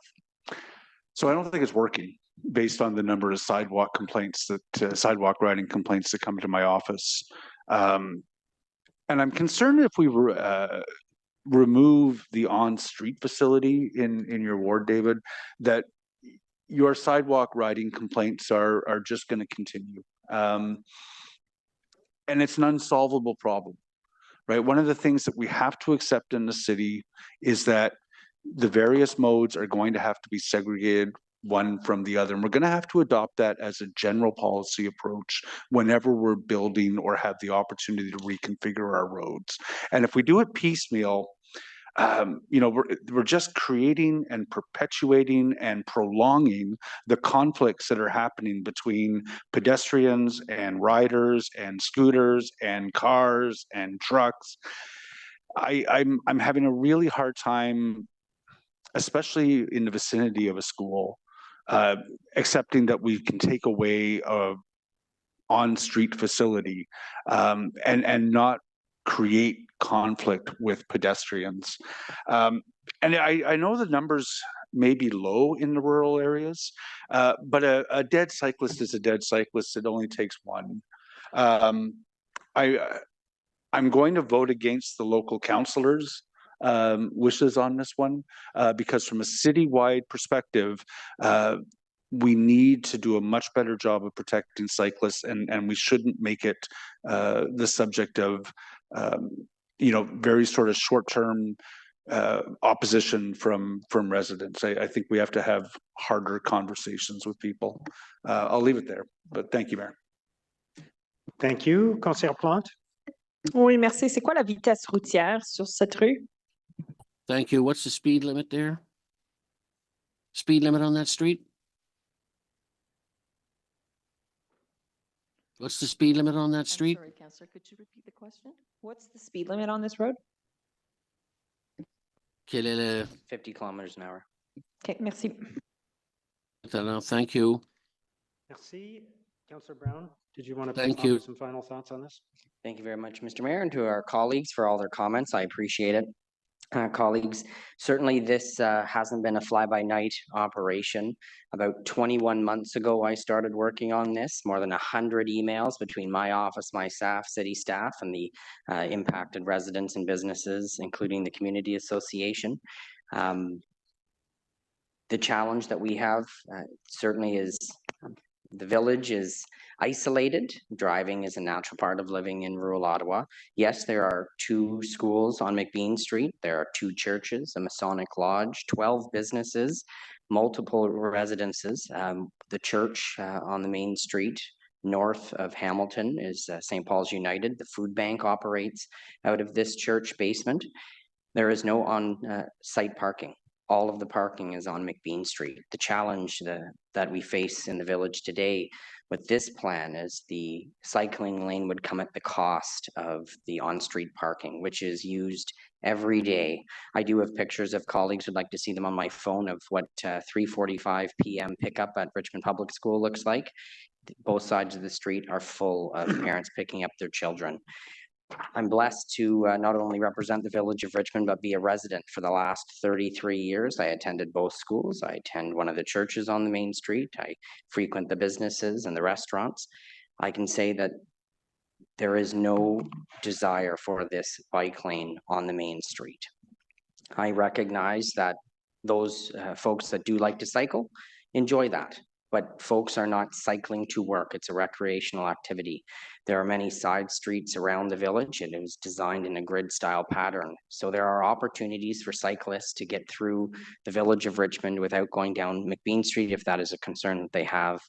But Mr. Mayor, this bike lane is not wanted at the cost of reduction of parking on McBean Street. I can appreciate the concerns and comments raised by my colleagues. This is not supposed to be a controversial item, but I would ask for your support. Thank you very much. Thank you, Councillor Brown. So if we could have a recorded vote on the item, please. Councillor Durush. There's a vote. Just clarification that the vote, City Clerk, is for the motion passed at the Rural Affairs Committee? That's correct. Yeah. So we're voting on the motion that passed at Rural Affairs Committee. Councillor Durush. Yes. Councillor Lulov. Yes. Councillor Kitts. Yes. Councillor Kelly. Yes. Councillor Hill. Yes. Councillor Bradley. Yes. Councillor Curry. Councillor Tierney. Yes. Councillor Carr. Yes. Councillor Kavanagh. No. Councillor King. Yes. Councillor Brockington. Yes. Councillor Lowe. Yes. Councillor Menard. Yes. Councillor Leeper. No. Councillor Giroux. Yes. Councillor Dudas. Yes. Councillor Brown. Yes. Councillor Devine. Yes. Councillor Hubley. Yes. Councillor Troster. No. Councillor Gower. Yes. Councillor Plant. No. Councillor Johnson. Yes. Mayor Sutcliffe. Yes. 20 yeas, 4 nays. Carried. Moving to item 19.1, the vacant unit tax program. I believe there were a couple of directions from councillors, so if we perhaps could introduce those before we move any further. Councillor Hill, you have a direction? Thank you, Mr. Mayor. That staff be directed to complete a program review of the VUT after having completed the first 5 full cycles of the program to confirm if the VUT is meeting its objective to return vacant units to the market, the vacancy level, and the prevailing house market, and to provide a recommendation to council on the program's continuation. Thank you, Councillor Hill. Are staff okay with that direction? Mr. Mayor, yes, we are. Thank you. Councillor DeBruce. Thank you, Mr. Mayor, that the staff be directed to report back to Finance and Corporate Services Committee during the year following the first 3% vacant unit tax charges with the detail and the profile of the properties charged at the 3% tax level and a recommendation to council as to wherever the incremental VUT rate should be continued to rise by 1% per consecutive year of vacancy up to a maximum of 5% on the assessed value. Thank you, Mr. Mayor. Thank you, Councillor DeRuz. Are staff okay with that direction? Mr. Mayor, yes, we are. Okay, thank you.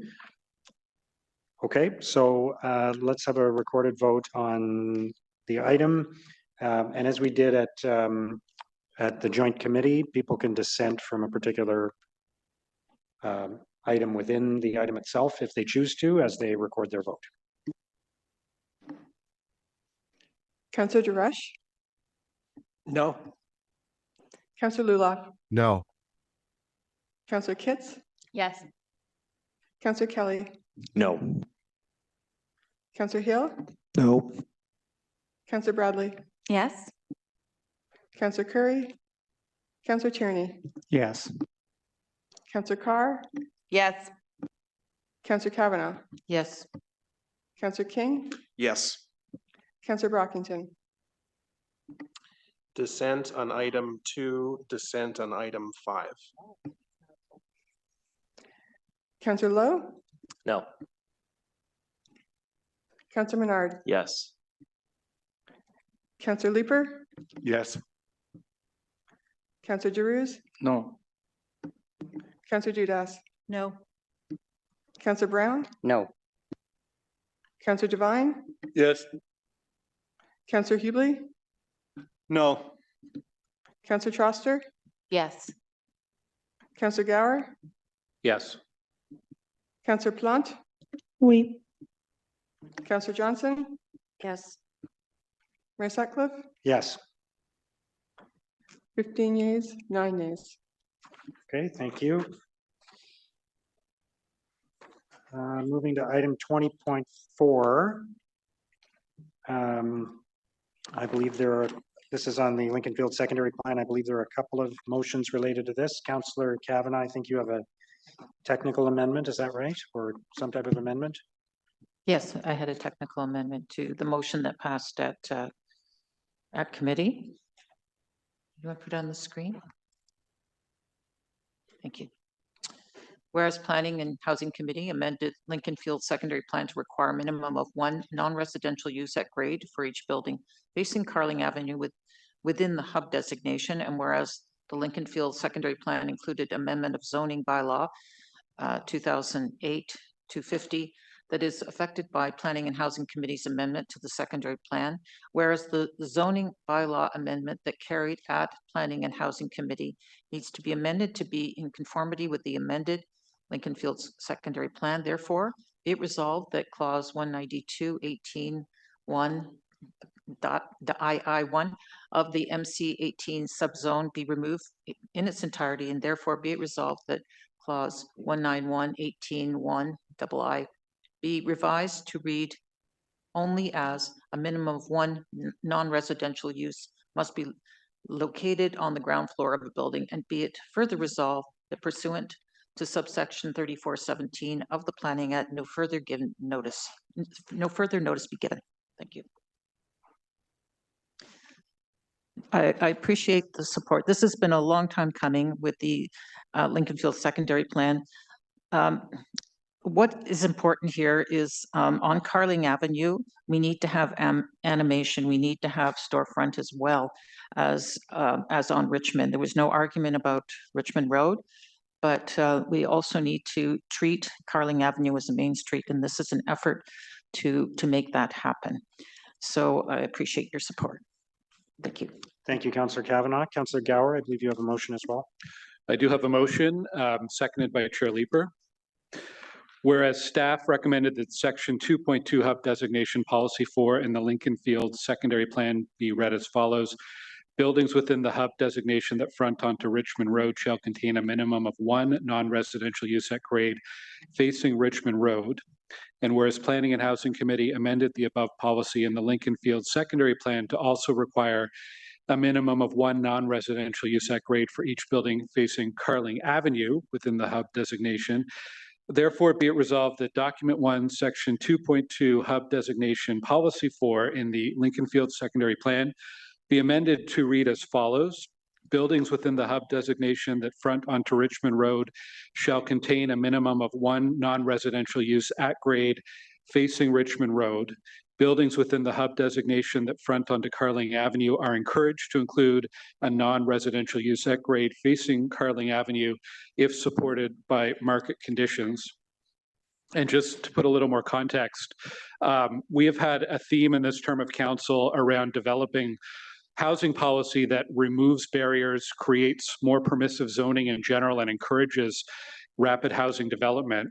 And the motion that we approved the committee unintentionally has the result that any site not suitable for non-residential at grade, and there's a number of reasons why that may apply, we need to go through a full secondary plan amendment process, even if it meets all the other zoning requirements. So that's adding cost and time and process that's really not needed or justified. I'm very sympathetic to the councillor and the community's desires to encourage more non-residential and mixed-use development, and it's something I've pushed for in my community too, on Stittsville Main Street and elsewhere, even when the zoning and secondary plan doesn't strictly require it. For Lincoln Fields, staff are still recommending non-commercial use at grade on Richmond Road, which will function more as a traditional main street. And in the context of the entire secondary plan area, some of the sites on Carling will be conducive to non-residential, and that growth should happen organically. But I think it's bad planning policy to require it under all circumstances for this part of the secondary plan area. Thanks, Mayor. Thank you, Councillor Gower. And just to be clear, when we vote, we'll vote on Councillor Gower's motion first. And if Councillor Gower's motion passes, then that would preclude the motion by Councillor Kavanagh. If it doesn't pass, then we would move to voting on Councillor Kavanagh's motion and then voting on the item as amended either way. Councillor Leeper. Yeah, thank you very much, Mayor. I don't, at the risk of repeating some of what the Vice Chair said, we have a policy in our Wellington West secondary plan that strongly encourages retail at grade. And, you know, guess what? The majority of new builds that go into West Wellington have retail at grade. It's a valuable shopping area. That real estate is valuable as commercial space. But every now and then something goes in that does not. And I'm thinking of the example of the Wellington West retirement community, which is a new housing option that is at the corner of Parkdale and Wellington. And that building doesn't have retail at grade, and one wouldn't necessarily expect it to. That's not their business model. We encouraged them strongly to put retail at grade, and they said, nope, that doesn't work for us. If we had a zoning or a secondary plan requirement that there be retail at grade, they would have had to go through an entire, not just zoning, but official plan amendment in order to be able to get permission to put that building up at the corner of Parkdale and Wellington. That increases the cost, the time, and the complexity of building housing. You know, I'm not certain what the future of bricks and mortar is as well moving forward. We don't want to have a glut of retail space. We want it focused where it makes the most sense for the market. I'm very concerned that if we have an official plan amendment required every time a residential building goes in that chooses not to put retail at grade, that we're going to box in and create cost, complexity, and time for new housing options, while at the same time creating retail space that may ultimately go unused. And that's not a empty risk. We see places like Carling Avenue that have that today, right? Not naturally good walking places. Yeah, so we all have buildings in our ward that have retail space that you just can't fill. So I hope members will take some sober second thought over the decision that was made at Planning and Housing Committee and restore staff's original intention, which was that there be strong encouragement, but not an explicit requirement. Thanks, Chair. Thank you, Councillor Leeper. Councillor Brockington. Thank you, Mayor. I just want to give staff an opportunity to comment on the motions before us, both the Gower and Kavanaugh motion. I would assume staff would be more open to the Gower motion, but I'd like to hear from them directly, please. Mr. Mayor, yes, I think Councillor Gower's motion would provide a lot more flexibility and would respond to market conditions. Councillor Kavanaugh's motion has good intentions, but it is prescriptive. So we leave it at that. All right, thank you. That's all I needed, Mayor. Thank you. Thank you, Councillor Brockington. Councillor Menard. Thanks very much, Mayor. Yeah, I was at Planning Committee where this passed 8-3 on Councillor Kavanaugh's motion at that time. I just want to clarify, Councillor Kavanaugh's motion is only for the hub portion within the new facilities. So can you just delineate what that actually is in this former shopping center area? So, Mr. Mayor, the hub designation on the north side of Carling is from the Parkway west to where the triangle of Richmond and Carling meet. Okay. Okay. And the development outside of the hub location, what's intended? So this policy for the non-residential use would only be within the hub designation. On the south side of Carling, it would not have this requirement. Right. Okay. Yeah, I know this area well because I went to school nearby before grade 6, up to grade 6, and we'd walk to the Wendy's that was there all the time, and it's an amazing area. And the councillor and staff should be congratulated of getting it this far. I know it's taken years, so huge congratulations to the councillor and to staff to put in new development. We'll see a lot of new housing here. I have a designation in my ward on certain streets for retail. You have to have it there, or some of them have 50%, where you have to have 50%. And they've come and they've adjusted it at committee in the past fairly easily. It hasn't been a huge rigmarole to do that. And in this case, I want to hear more from the local councillor about why this is important to them, because I know certainly I have traditional main streets within a secondary plan where there's a designation on the zoning for that 50% retail. This is, I think, 100% in this case on the ground level, or is would it be only some of those spaces that would have to be retail? So, Mr. Mayor, the way that the policy is worded is one non-residential use per building. Oh, okay. So the building could go up and they might just have a coffee shop in the corner and the residential fronting the rest of it, but they need to have that coffee shop in the corner. I think that's relevant information, just because I got another property that's being developed that they're planning on just putting a coffee shop in there, and that's their retail on the frontage. And most people were okay with that. And to me, that's sometimes they put a gym in and they call that the non-residential. There's lots of options, I think, for developers in this case. So I'm going to support the original Kavanaugh motion, and I'll be voting against the Gower motion as a result. Thank you. Thank you, Councillor Menard. Councillor Tierney. Great. Thank you, Mr. Mayor. And I may have worked at that Wendy's back when I was in school doing the 4-corner press. They have a great video of training. Anyway, just real quick on this.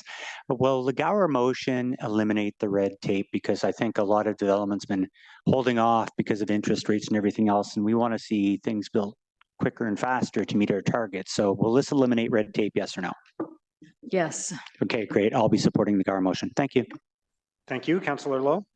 Thanks very much, Mayor. One of the discussions, I was one of the 3 councillors that voted against the original motion at Planning Committee. And one of the discussions that was sort of related was a future access from Lincoln Fields LRT station north of Carling Avenue. So some sort of overpass over the Parkway into the future hub. And I felt, one, we're not city planners. We don't play city planner. We enact policy, and then city staff work within it. And then 2, if we sort of encourage, or I guess force in this case, that sort of development fronting on Carling Avenue, that might ruin the chances of that very valuable, what could be a very valuable overpass from Lincoln Field Station into that hub. The other thing is if every single time a developer has to go through a secondary plan amendment or something of that nature, the costs get passed on to the future residents, future condo owners, renters, whatever. So, you know, I'm happy with I was happy with my vote against the original motion back to committee. I'll be supporting Councillor Gower's motion here to sort of, you know, let the market decide. Maybe the market will decide on 5 coffee shops in one corner. That's happened. So I think we should let them decide, and for the benefit of our residents and possibly LRT access in that area in the future. Thank you. Thank you, Councillor Lowe. Councillor Kavanaugh, did you want to wrap up then on your motion? Yes, thank you, Mr. Mayor. And thank you everyone for their comments. This has been a long time coming. We started this in 2019. And the whole point of it was to make it a 15-minute neighborhood. It should be pointed out, this is involving 2 major arterials and the other one being Richmond Road. And we're not even talking about that. That one, there's no issue. It's going to feel like a main street, kind of like Westbrook, keep going west. But the issue was more Carling Avenue that is not being animated and needed some help because we want to make that feel like a main street as well. The transit station will be close by, so it would fit into that atmosphere of a 15-minute neighborhood. This is the reason for this. This came from the community association who wanted to have some retail close to them. So that is the reason for it. And I appreciated the support I got at committee and hope to continue to have support. Thank you. Thank you, Councillor Kavanaugh. Councillor Gower, did you want to say anything and wrap up?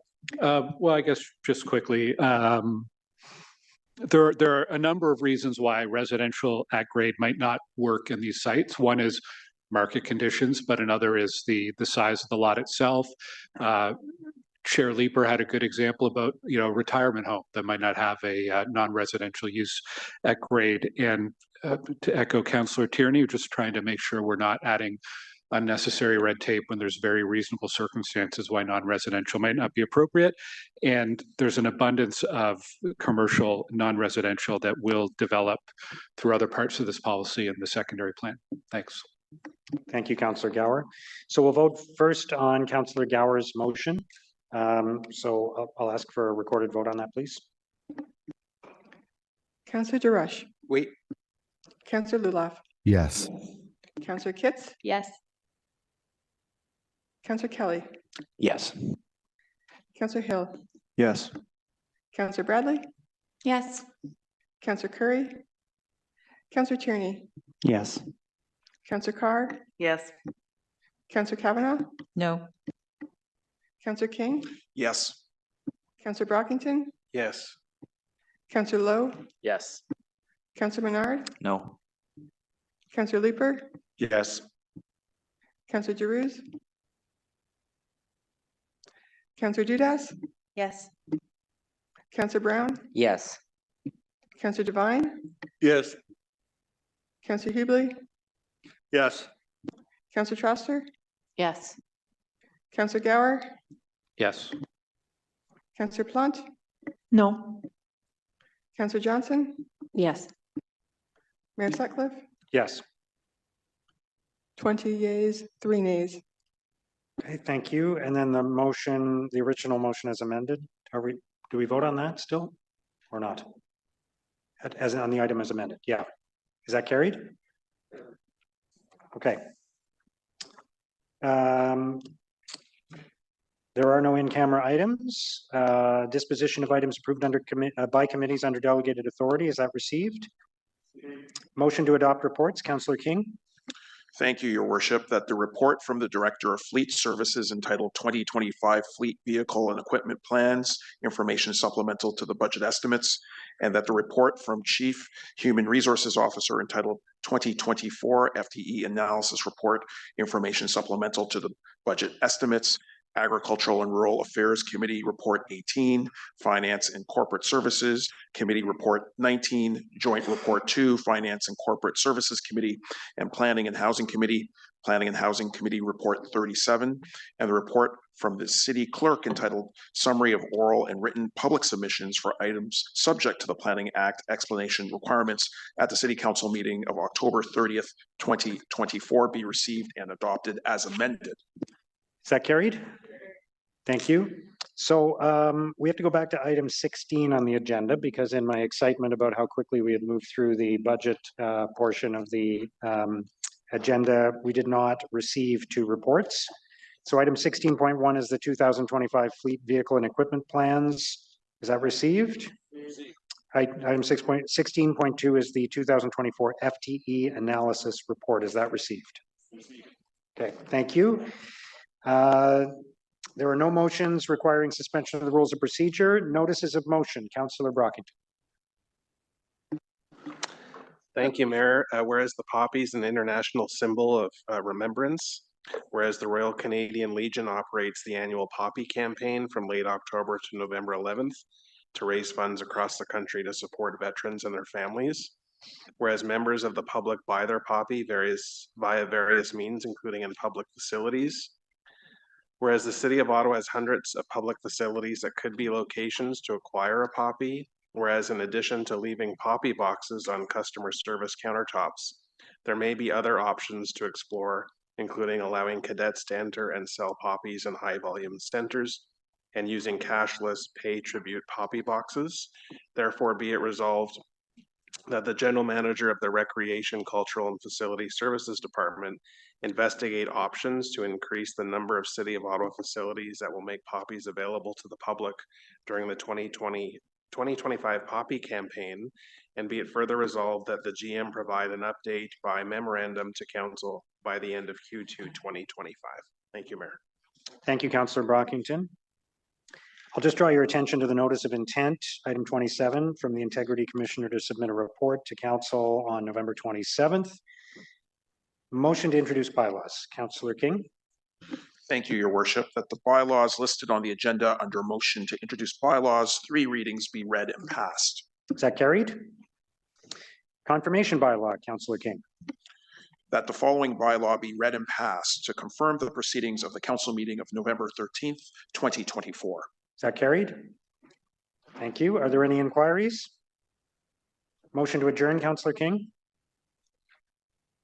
That the proceedings of the City Council meeting of November 13th, 2024 be adjourned.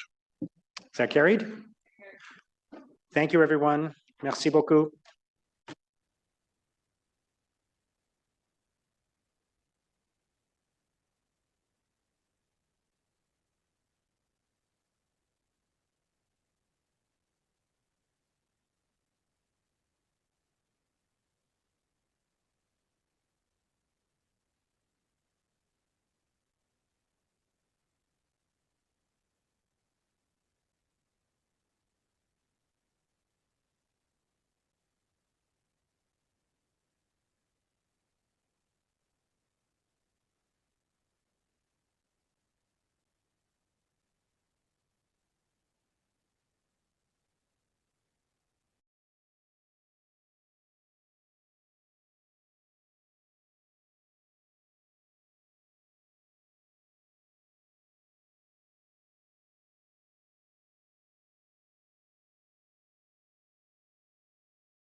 Good afternoon. Bonjour à tous. My name is Kendra Titley and I will be your moderator. Je m'appelle Kendra Titley et je serai l'animatrice de ce point de presse. I will now invite each agency in reverse alphabetical order to ask their questions. You may ask one question with a follow-up. Par ordre alphabétique inverse, j'invite maintenant chaque organisme à poser une question et une question de suivi. We'll now start with, nous allons commencer par Frédéric Pépin, Radio-Canada. Bonjour, Monsieur le maire. Bonjour. Je vous Good morning, écoutais ce Mr. matin. Mayor. I was listening to you this morning. I heard your declaration, your answers to my colleagues. It was before council meeting. We saw that it went very quickly today at council. Does it mean that you really found the right balance to propose to your residents and to everyone at council? Because there's a need to pay for services, so that means that you found the right balance? Well, I hope so. But it's only on the process today. There's no decisions made on the budget itself. So we'll see. There'll be committee meetings. There's a council meeting in December to vote on the budget. And I anticipate a lot of discussion between today and December 11. So I think that the group discussing the transit plan made good work with councillors Tierney, Gower, and Leeper, and we reached consensus on the best plan for the transit in 2025.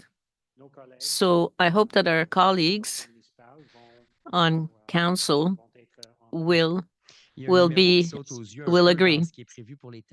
Now, what you determined for the OC Transpo for seniors, it will be a considerable increase, like 120%. It will go from $49 to $108 in 2025.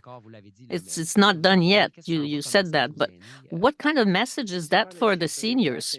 Well, I don't have the exact figures, but maybe the team could answer. But it's difficult, you know. We don't want to reduce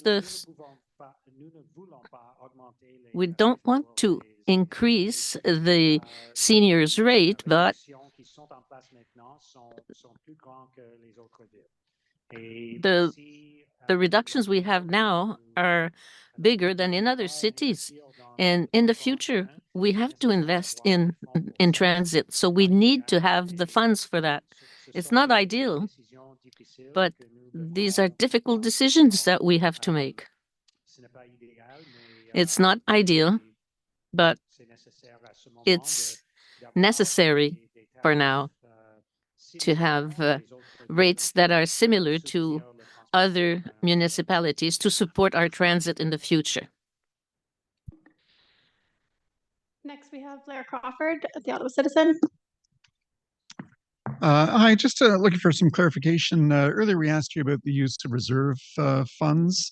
And in the pie chart that Mr. Rogers presented, there's a yellow slice with reserves, $86 million. I'm just wondering, can you explain what that is?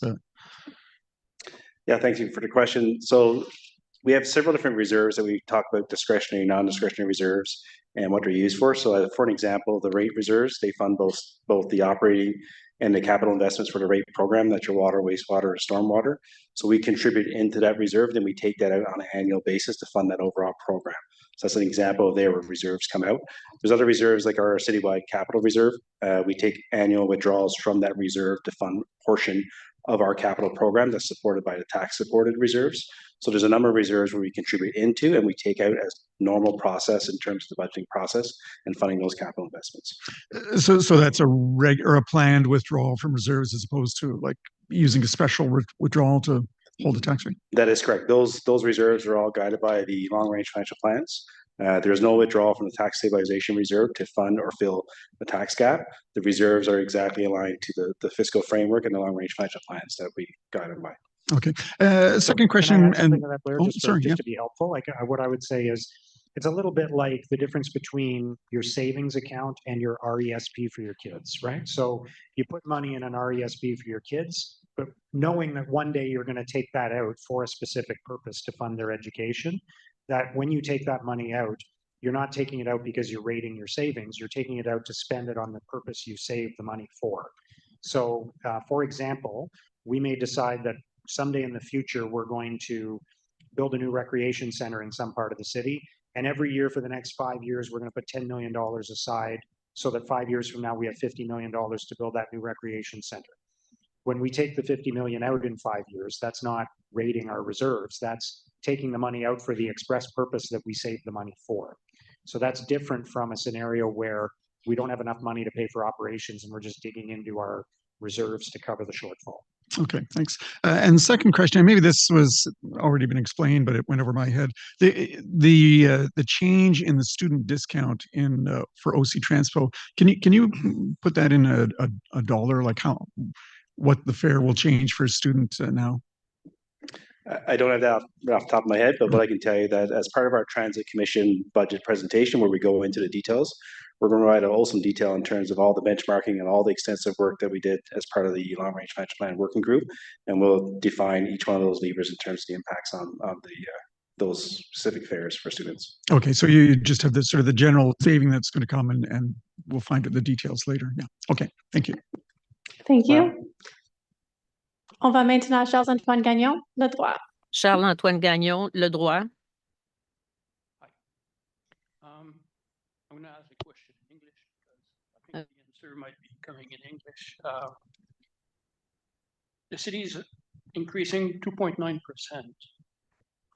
but there's a 3.9% number in there. Is that the 1% of OC Transpo? Like, oui, exactly. Make me understand that. Oui, alors, pour la majorité So for the majority of services, there is an increase of 2.9%. For transit, the increase is 8%. But that translates to 1% on the global budget. So 2.9% plus 1% is 3.9%. So the increase is 8% for transit, 8% for just part of the budget, the total budget. When you look at the global budget, it's 1%. But the city is 2.9%. And because of OC Transpo, you have to add 1%, one additional percent. So for residents that pay transit tax, it's not everybody. It's not the majority.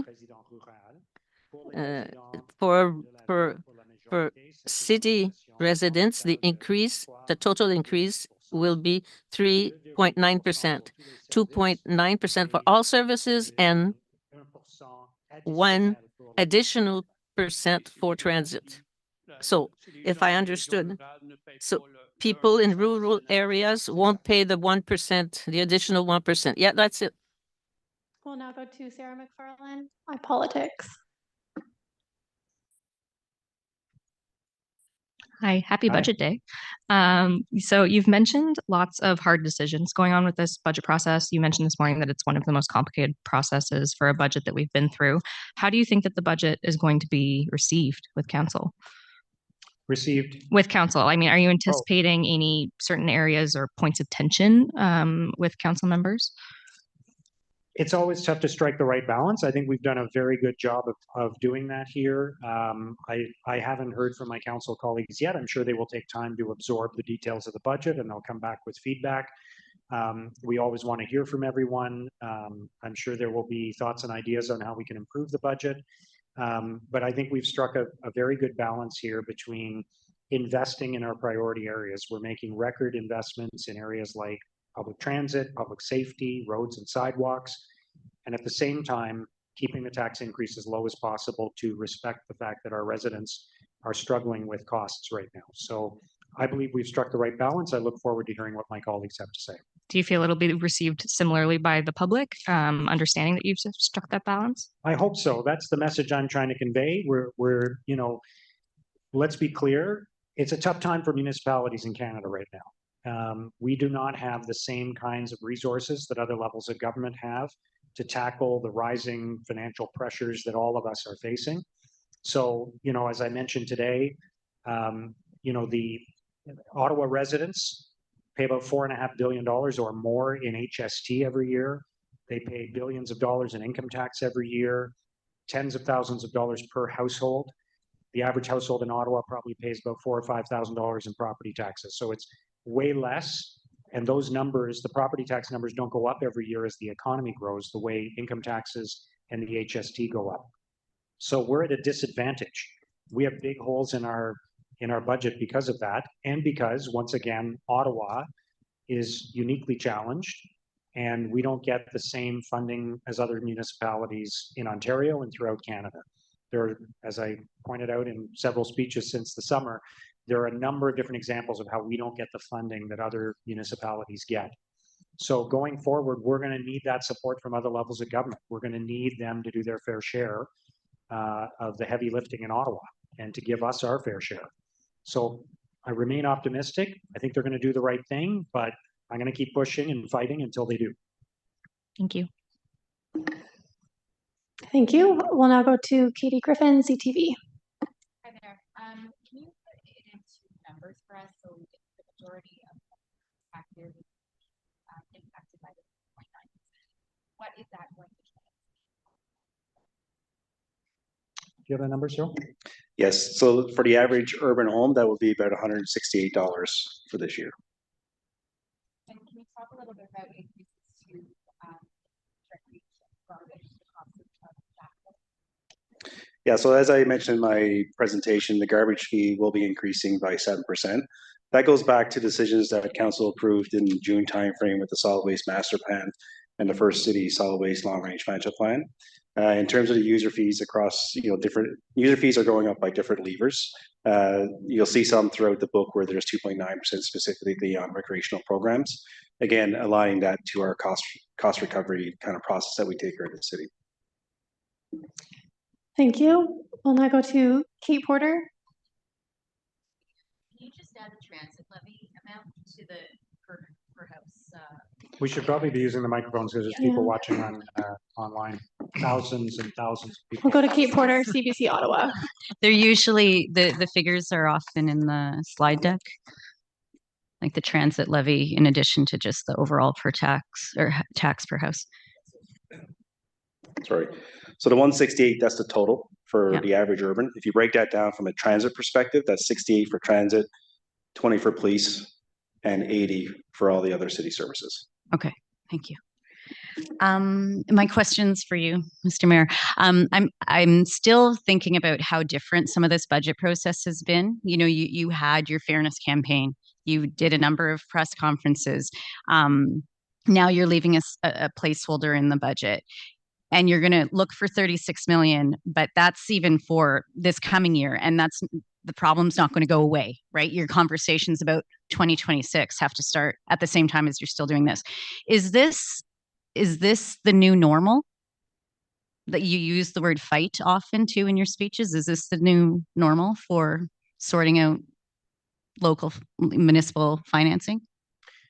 I hope it's not the new normal. It's the reality today, though. It's the situation we're in now. And again, I don't think we're alone. We've seen calls from municipalities right across the country for more operational support for transit, for welcoming newcomers, for housing, for other priorities.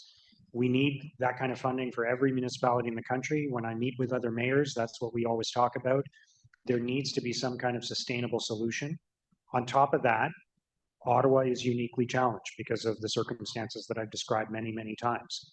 So I hope that other levels of government will start to look at options like, for example, giving us 1% of the HST or some other form of revenue that is permanent and sustainable, that grows as the economy grows, so we can benefit from that growth just as they do, and so that we have a regular source of revenue to supplement what we're doing at the municipal level, because we don't have enough money at the municipal level to tackle the modern day challenges that we're facing. And as Councillor Tierney has pointed out many times, this system that we operate under, where we charge property taxes as our main source of revenue, that was created around the time of Confederation. We're 157 years removed from that. The kinds of challenges we're facing today are totally different from that time. So we need different revenue solutions to support all the things we're doing. And I hope that going forward, the new normal will be that we'll have sustainable revenue from other levels of government or other ways that we can create sustainable revenue on our own. The other thought I have, I'm just thinking back to September, when we were at least raising the idea of 75% fare increases, 37% on the tax levy. Was that in part so that these numbers, because they're not nearly that, and they're not even midway there or anything like that, was to make it was easier to process for the public to see numbers like this, which are bigger than last year? When we did the budget direction, the objective was to portray the scope of the problem. I think it was very important for people to understand what a $120 million hole in the budget represents and what it would take to fill that hole if we were to use just fare increases or we were to just use an increase in the transit levy. I think I said at the time we were hoping to bring forward a number of different solutions to resolve that. But I think it's vitally important for people to understand the scope of what we're dealing with.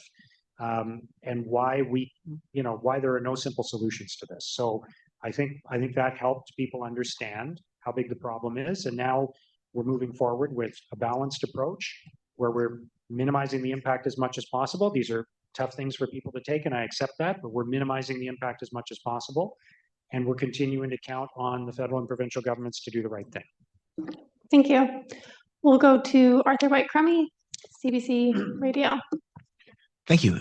This will be for Cyril Rogers, I believe. I just want to have more information about this $36 million placeholder.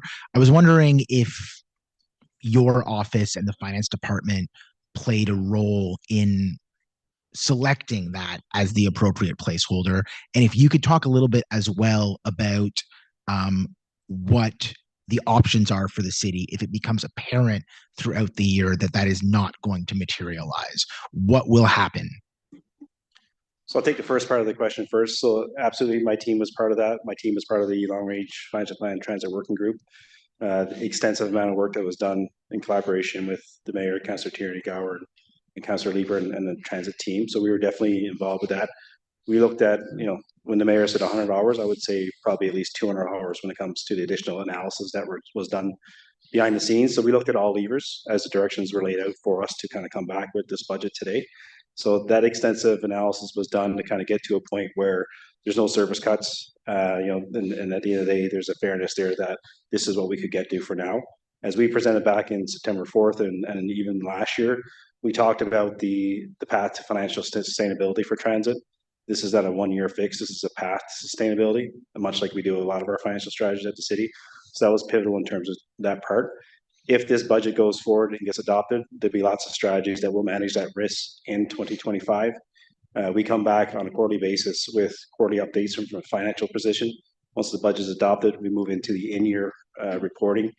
This year alone, we kind of implemented mitigation strategies from a discretionary spending freeze, hiring pause, look at our capital programs.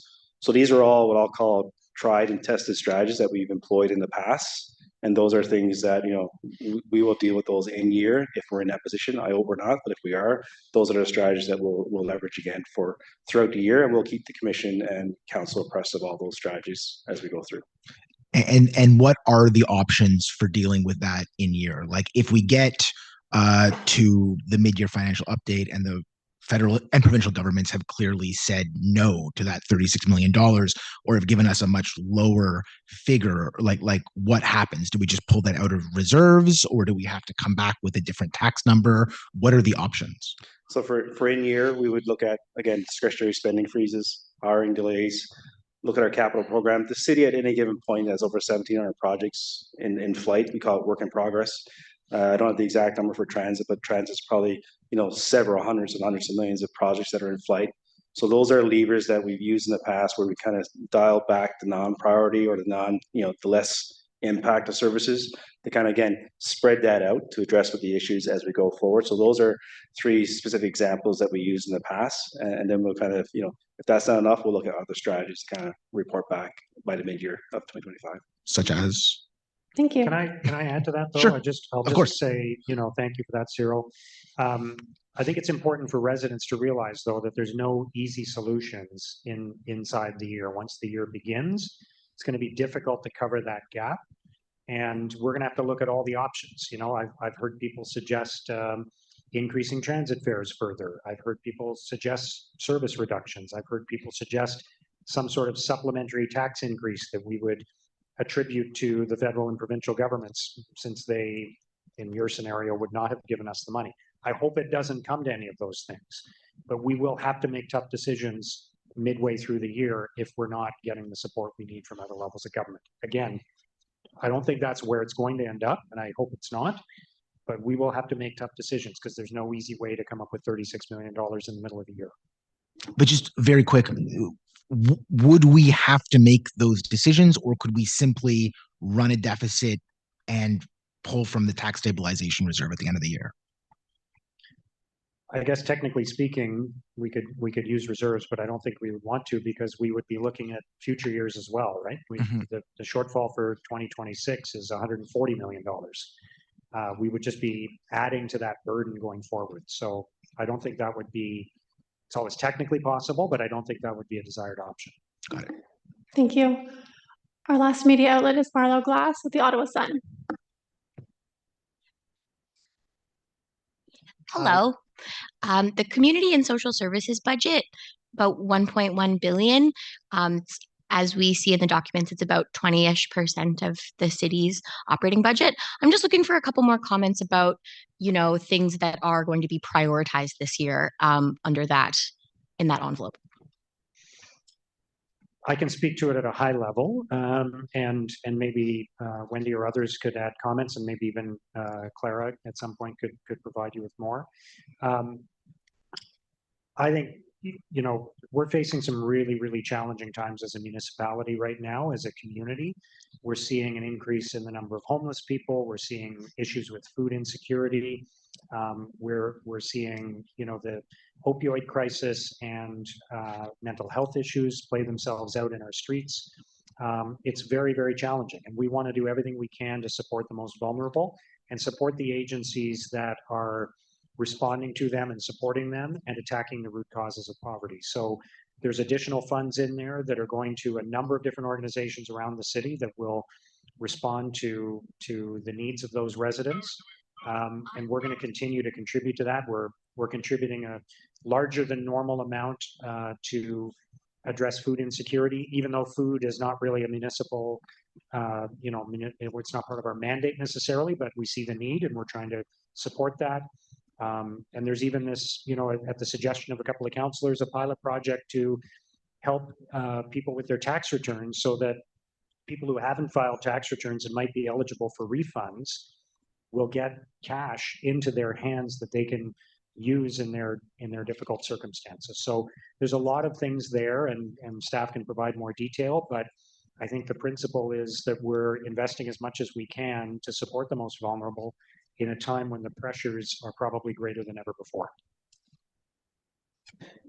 Yeah, I don't have a whole lot to add to Mr. Mayor did a great job there. A couple of other points, over 30 million to not-for-profit agencies. So again, all budgets are increasing specifically in that area. Affordable housing, some significant investments in affordable housing. A component of that budget resides with planning and housing, not exclusively in CSSD, but from the long-range financial plan that was approved today in the VUT, there's significant investments, increased investments into the affordable housing plan. That's another significant change for this budget. Great, thanks. Thank you. This concludes today's media availability. Ceci conclut le point de presse d'aujourd'hui. Merci. Thank you very much.